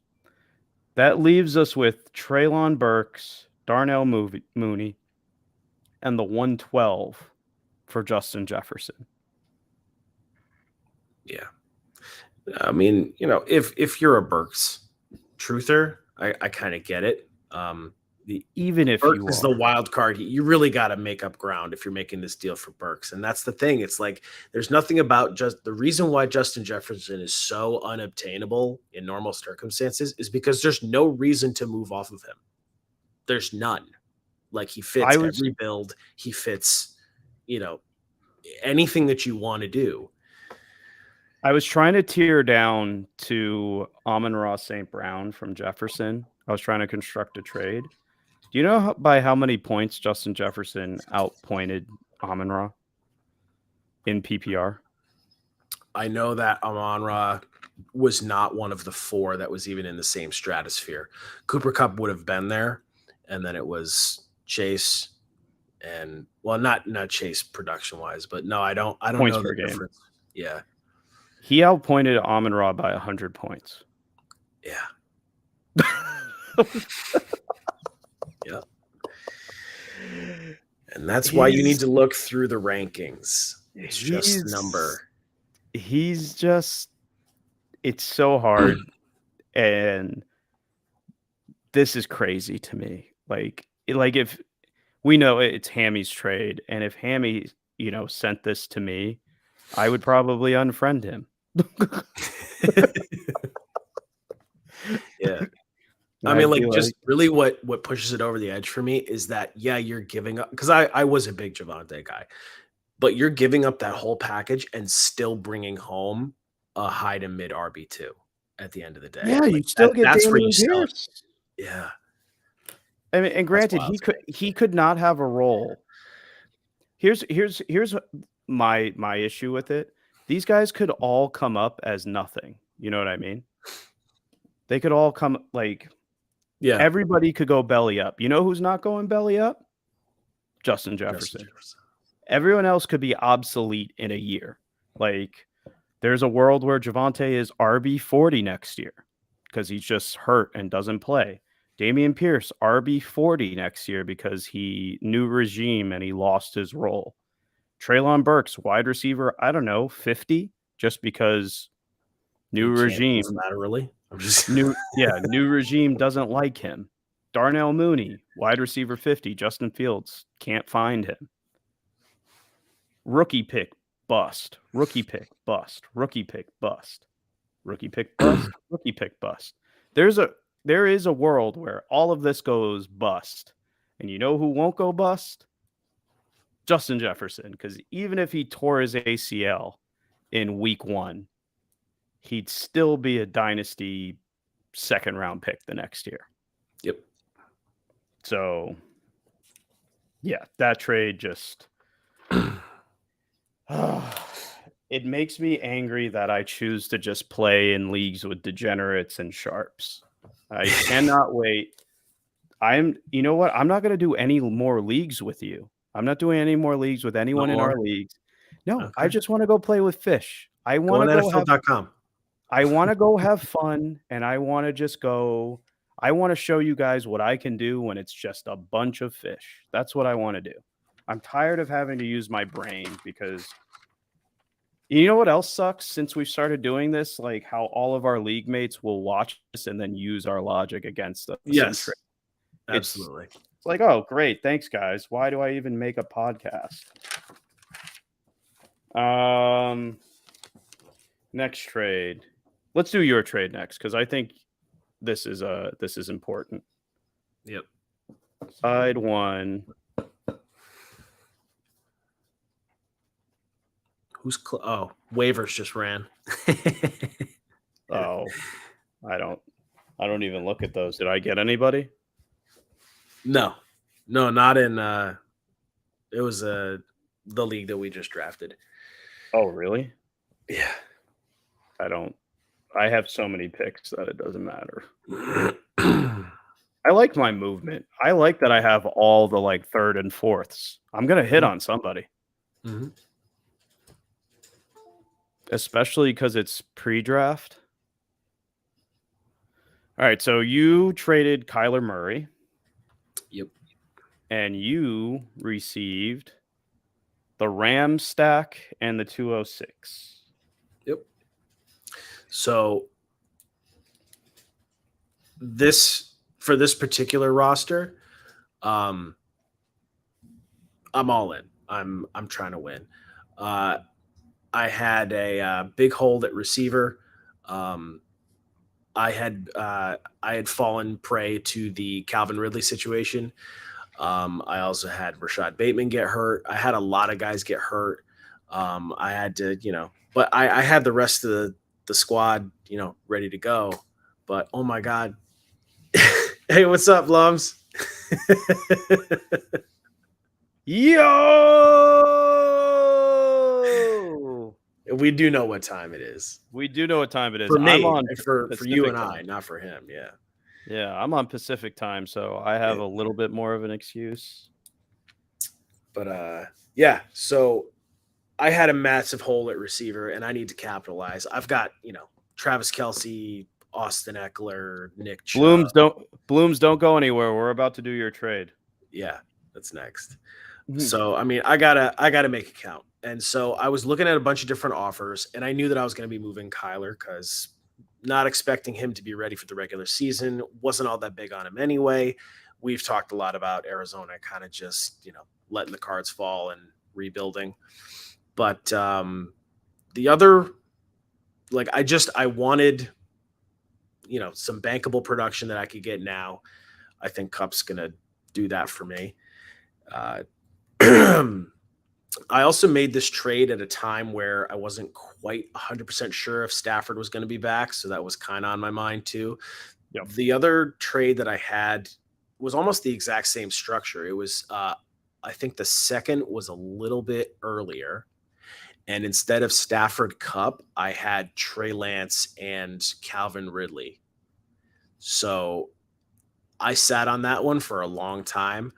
Mm-hmm. And I probably would have taken it in a lot of different instances. But at the end of the day, I couldn't afford at the time to bank on Trey Lance and Calvin Ridley. It's a whole lot of variance of, missing time, needing things to go properly. So I took the value loss to get, I know what I'm getting with Stafford and Cup. That was at the end of the day what I needed. I think as long as Stafford and Cup play, I think you'll make up what you lost. It's an early hedge. It's an early hedge, but I think you got ahead of the DeAndre Hopkins trade. Yes. As I've said kind of ad nauseum to anyone who will listen to me, the time to buy Kyler Murray isn't now. The time to buy Kyler Murray is when the Cardinals announce they're trading DeAndre Hopkins, and everybody's going to freak out when I'm here to tell you in recent history, when a quarterback's number one receiver is traded away, for some reason they have top 3 seasons. We just watched it with Patrick Mahomes. We just watched it with Deshaun Watson before that when they traded away Nuke. He went and was quarterback 1 on a points per game basis. The Cowboys traded away I think Amari, he had a big year. Rodgers. Well, I guess you got to be under. I guess you have to be under ancient. You have to be under ancient.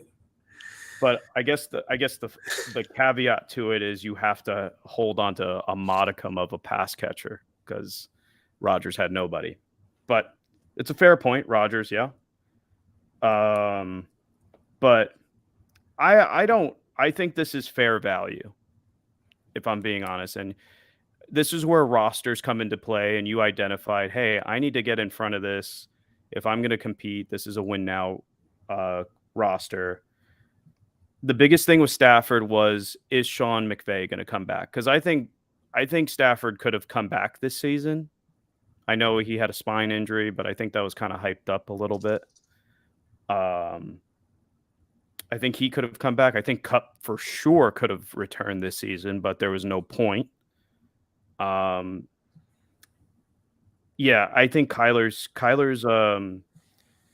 value is only going to go down, and I think you saved yourself a big headache there. I don't think Kyler plays at all this season. Yeah, I don't. I think he's probably, and I mean, again, we talked a lot about it, with the defensive mind coming. It's fair to wonder how much of the blame of him not being a good study, whether or not that was real or not, putting that in the contract. But whatever he studied or didn't study, now he's doing a new offense, which is more relevant, not only just for him, because if that's a question, that's different than somebody that's a student of the game, but it's also different Dave Petzing is his offensive coordinator. A first-time offensive coordinator.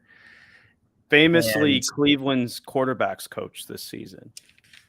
And he's really just had the Texas Tech offense. And you take him out of that, man. I don't know. Thank you, Blooms. It's tough. But yeah, no. It's I don't see we all know Kyler's upside. I don't think we need to talk about that. We know his upside is, top 3 quarterback in fantasy.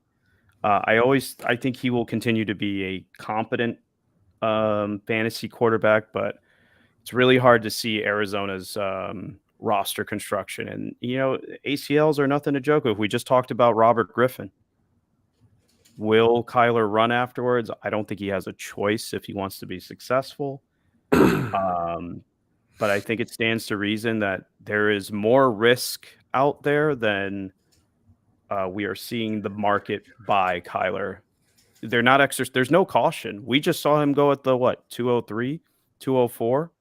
Yeah, somebody had traded out of that first round, so they picked up picks, so it made sense. But yeah, it's not really that much of a discount. I mean, that's not who I would have gone there. I would have gone something else. I think you really put yourself behind the 8 ball. I really think the time to sell Kyler is now. You have until they trade Nuke, and if you don't do that, you might as well hold them through the season. Yep, I was praying that the Sean Payton decision came early enough, which it did, and that's what I told everybody that was interested in Kyler. I said, let me find out if Sean Payton's there. I think you'll be okay with Matt Stafford. I hope Blooms is still here because we're about to do his trade.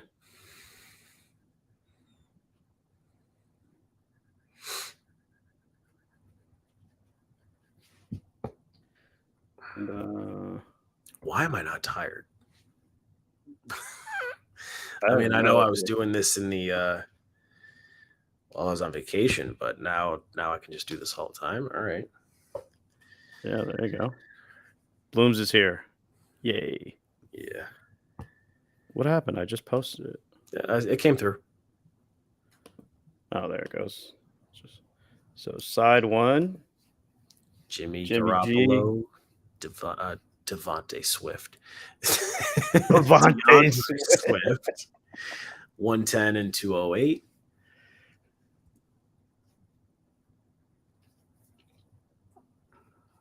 It was for Dak Prescott. And 302 and a 24-second. Degenerates don't get tired. Attaboy, Blooms. Attaboy, Blooms. That's right. Yep. And then side 2. Dak, 302 and a 24-second. So we have Jimmy G, DeAndre Swift, the 110 and a 208. Getting back. Blooms gets back. Dak, the 302 and a 24-third. I think that's a slam dunk, man. Jimmy G could not. So here's the thing about Jimmy G, where it's like any Jimmy G truthers that are out there, I don't know if they particularly exist, but there's a lot of people convinced that he's going to be a starter next year. And here's the problem with that. The guy doesn't finish seasons. He always gets hurt. And even when he does start, we're talking about a bottom, a 20 QB 20 to 32. And I don't see any offense that he's going to go to that's going to be a top 5 offense. So it's not like he's going back to San Francisco and he gets to be at the controls of a top 5 offense. So his perception is distorted by reality. It's distorted at the moment. I am a huge DeAndre Swift hater. I don't think the risk is worth the reward. Sometimes you just got to chalk it up to that potential ain't being reached. And then you have the 110 and you have the 208. Lottery picks. The 110, I'm not sure about how the league is. I don't know if it's sharps or not, but that's going to be out of quarterback range. So I don't think you have to be too concerned there. 208, that's far away, and I also think that's kind of canceled out by the 302. I don't know where the 24-second is, but it doesn't really matter. That's just gravy. That's just astute trading, getting the extra capital to right.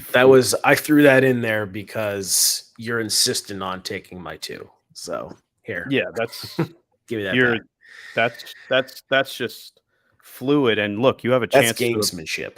You have a chance to appreciate from the 208. there's a chance that second is higher than the 208.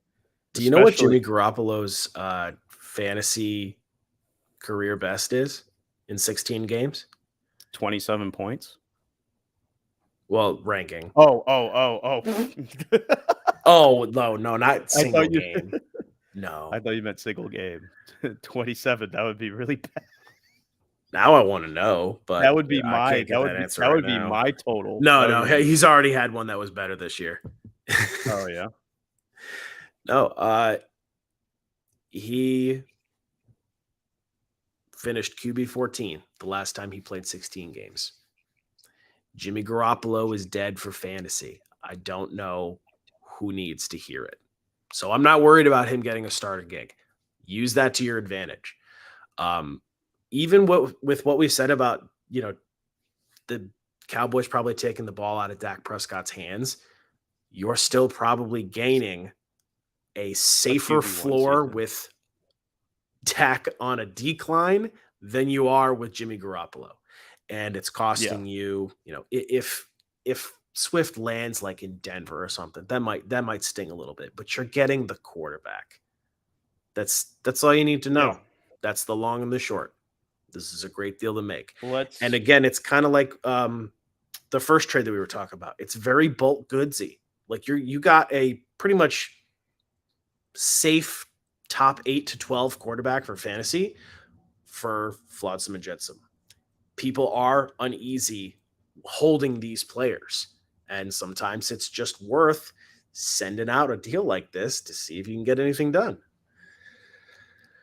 I'm going to be honest. In practice, I think the draft capital is, obviously the 110 is the best piece there and the 208 is more than the 302. But I think the differences there are negligible when you cut all the draft capital out and you're just sending Jimmy Garoppolo and DeAndre Swift for Dak Prescott. Yep. Like when you take away the draft capital, it's just like the difference between those picks doesn't equate DeAndre Swift and Jimmy Garoppolo for Dak. Dak is still at worst the 206 in startups. I haven't seen him go lower than the 206. I wouldn't be shocked if he starts to slip. If the consensus starts to be, he's not slipping out of the second round. Yeah, I mean, he's not slipping out of the second round. Yeah, probably not. He's not going to make it past the 212. Was he dead pre? Let's say in the worst case scenario, he's dead pre.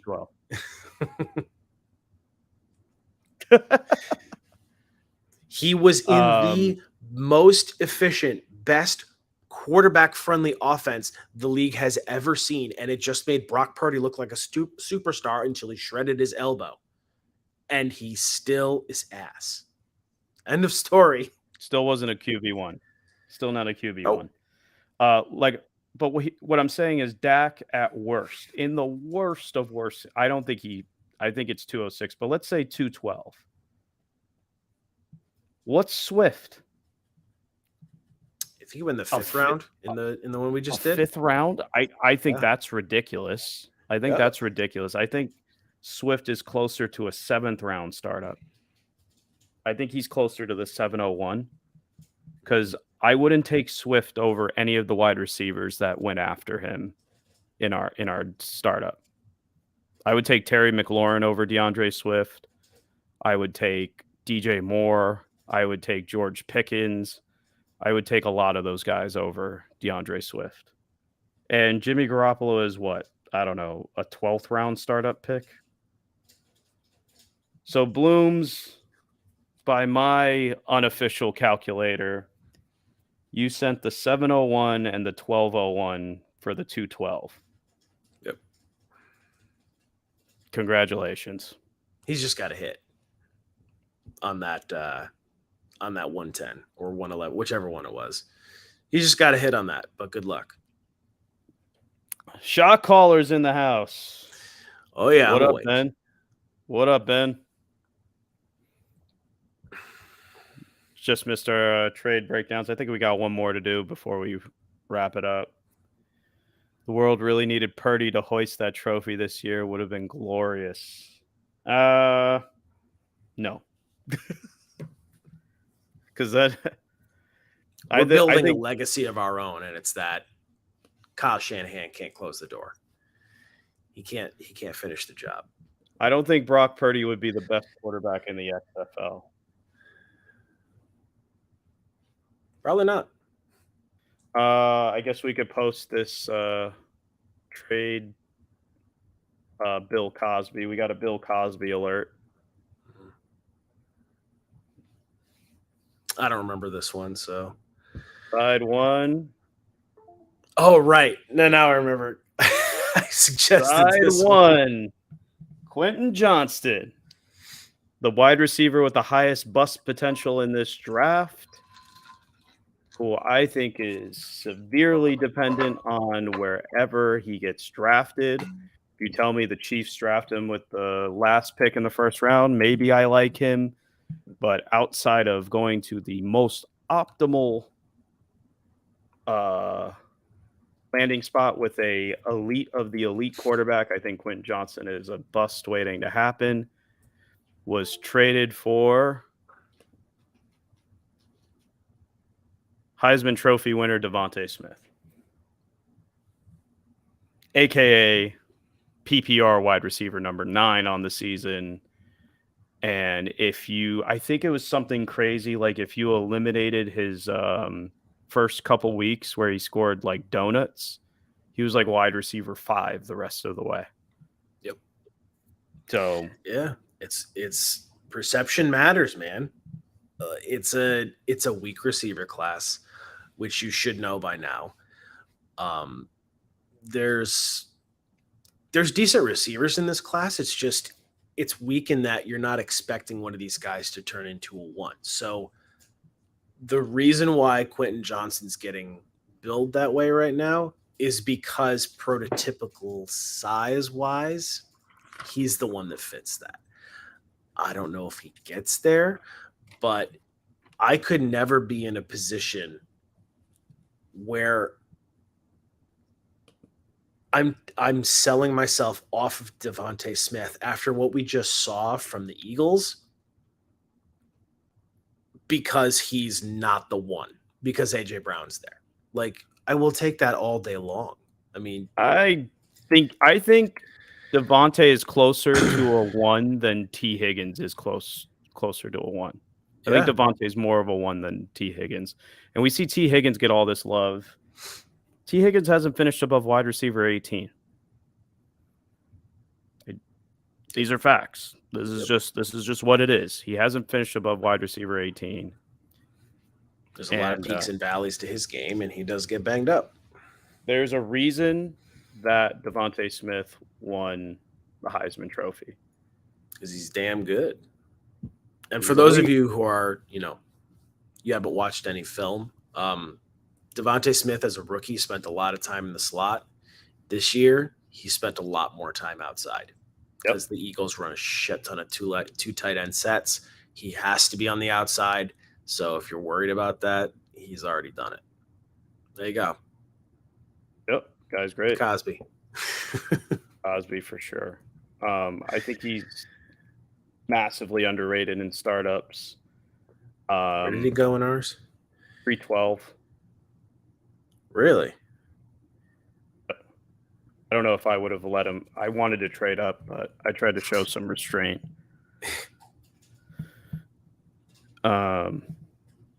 Yeah.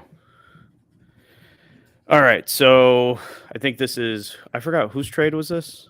I'm not sure whose trade it was, but side one was George Pickens and Baker Mayfield for Zonovan Knight, Zamir White, a 25 first and a 24 second. Before we get to that, Blooms hit us with I knew that trade I did with JMM would come back to haunt me. I got to look back at it. Was it that bad? I mean, I'll look at it real quick. Losing Smith is never good, but I don't know.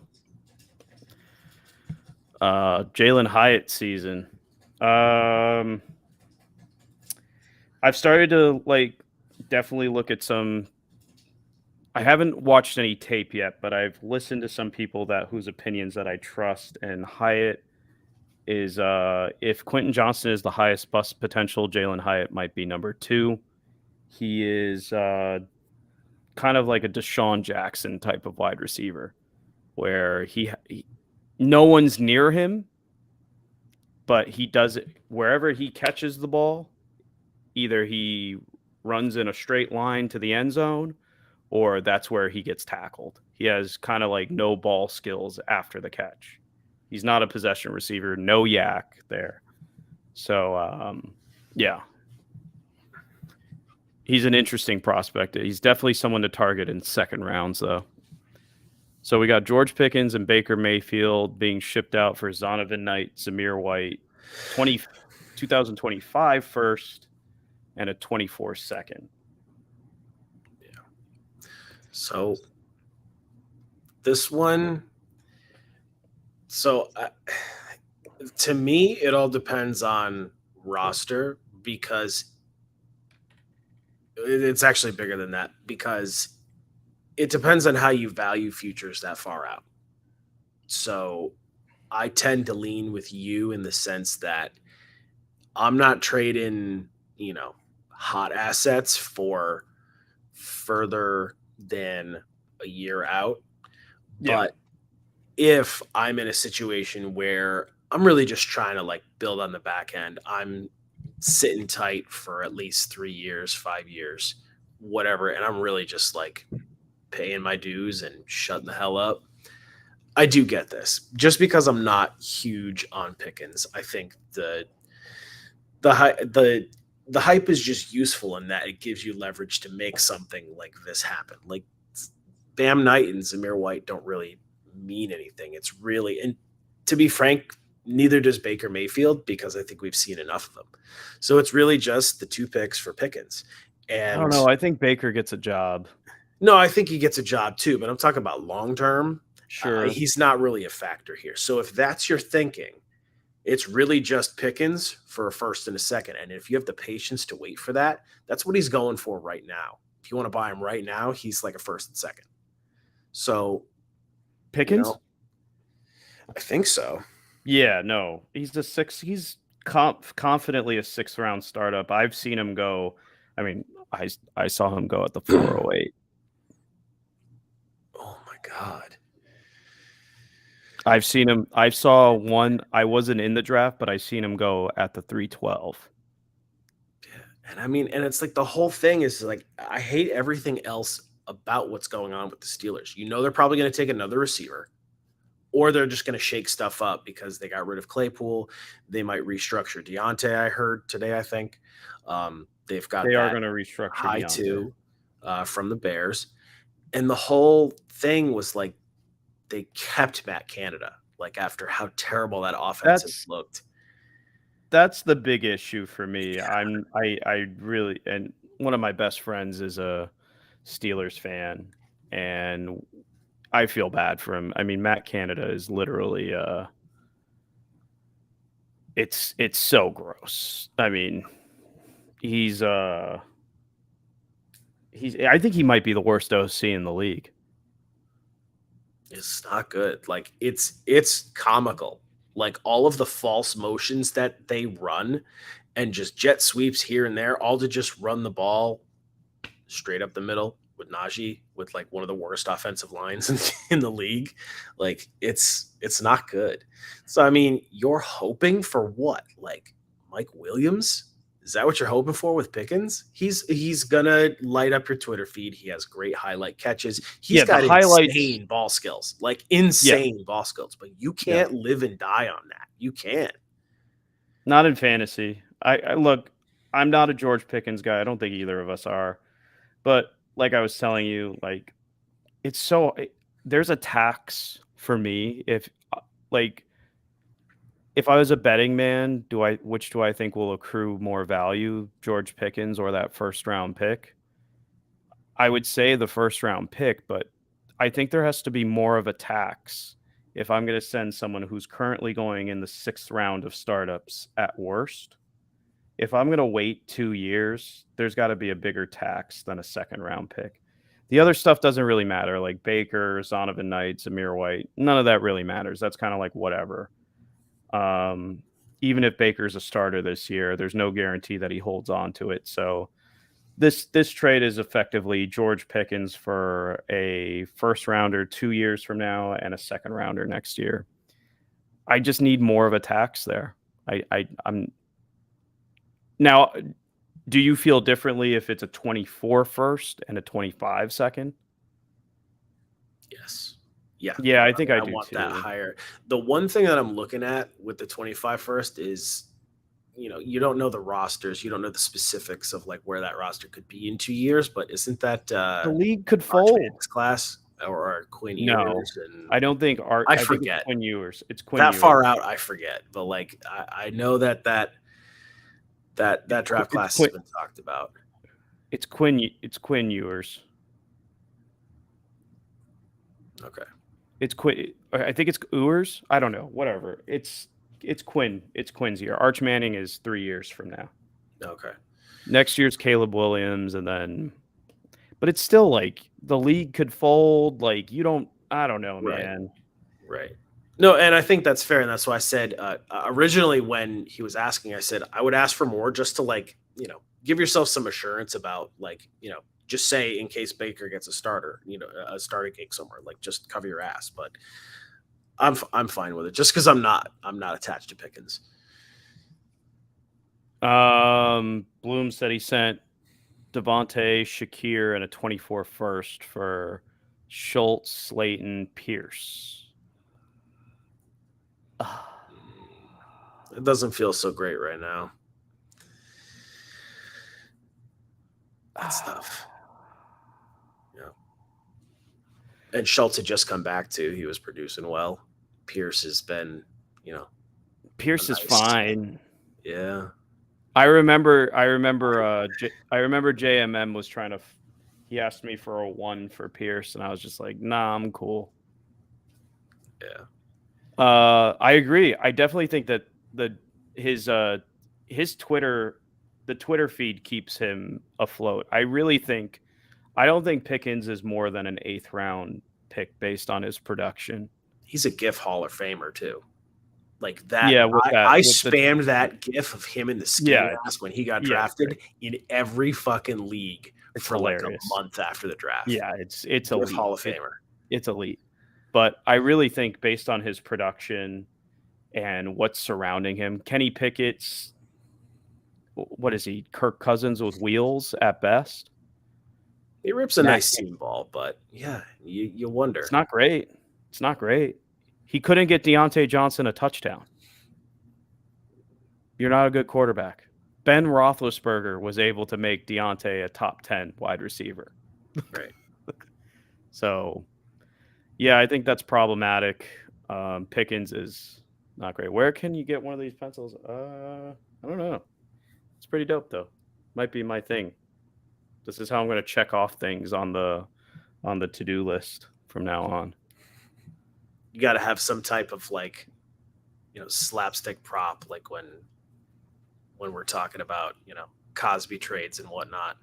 Yeah, write it in big letters and big pencil for you. This is the Cosby trade. Yeah, so I think we're good there. Yeah. Yeah. Unless you want to talk about Bruce Arians hyping up Kyle Trask. We are in good hands with Kyle Trask. All these teams are circling the drain, trying to find who's going to quarterback their team next. You got guaranteed contracts and guys, flipping the bird and asking to be released, and it's all good in Tampa. It's all good in Kyle Tampa. Trask, baby. Gators. I'm here for it, man. Ben's asking if Baker backs up Pickett. No shot. I don't think Pittsburgh wants any. I no shot. I think if you're a Baker holder right now, you're praying for the Raiders because Josh McDaniels held private secret workouts with Baker Mayfield while they had Tom Brady. So you are hoping that he ends up in silver and black. And I think his attitude would be appreciated with that franchise. I could see Mark Davis being like, I want that guy as my quarterback. So that's what you're hoping for there. I do think Baker starts a football game this year. I didn't say he's going to start all of them. Not even the first one. Maybe not even the first one. If that's it on the questions, we're going to call it a night. AJ is an absolute trooper. Went to Disney World. Still with us. That is that Mickey Mantle gene right there. Oh, we got one lot. Blooms hype him up. Then they send trash to Atlanta and watch the mayhem unfold. Didn't he had a good game in Atlanta at Mercedes-Benz against, who was it? Didn't he light up somebody? Wasn't it like a 45-42 game? Yeah, you don't watch college, which you're probably better. You're probably better for it.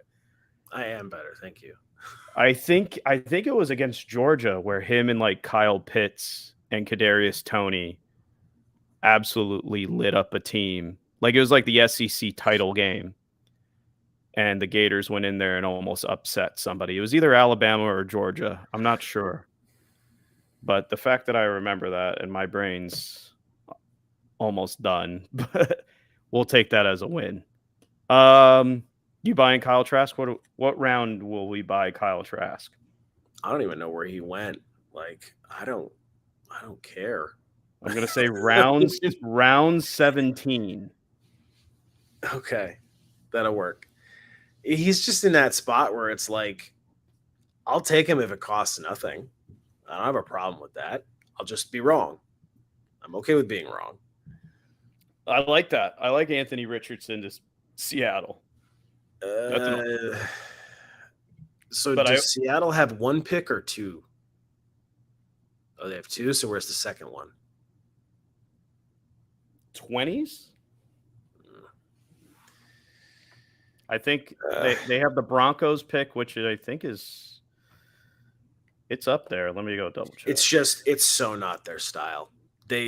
Seattle is very consistent. They almost never deviate. When they have a top pick like this, they're kind of Eaglesy in that way. They're going to go defensive end if they can make it work. Yeah, if like Will Anderson or Jalen Carter staring them in the face.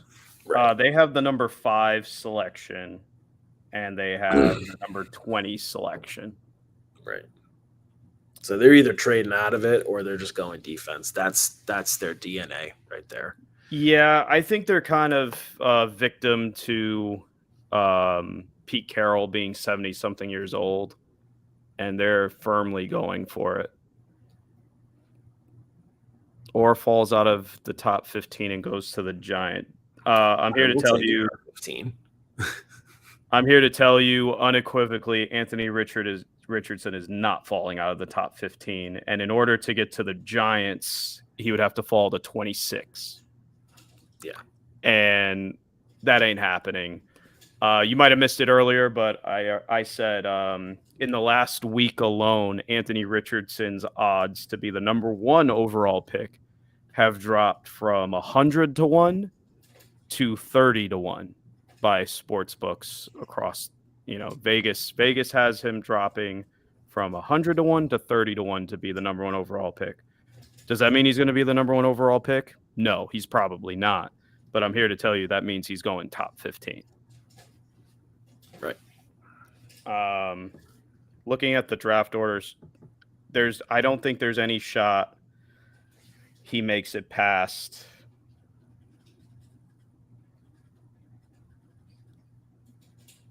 Houston's second pick. There's no shot he makes it past the Texans pick at 12. And I'd be shocked if he made it past the Vegas, Atlanta, Carolina triumvirate. They could go quarterback there. There's so many teams in the top 10 that need a quarterback. You have Houston, maybe Arizona. No, I'm just kidding. Houston, Indianapolis, Detroit. Detroit could use a quarterback. Vegas, Atlanta, Carolina. So that's 6 out of the 10 teams. And then you have Philadelphia sitting there, who is a very prime candidate to trade back to a quarterback needy team. Tennessee could take a quarterback. They already took Malik Willis last year. And then the Texans have the number 12 pick. And then you have the Jets at 13, where, hey, man, if Zach Wilson ain't the guy, you might as well take another one. Fuck it.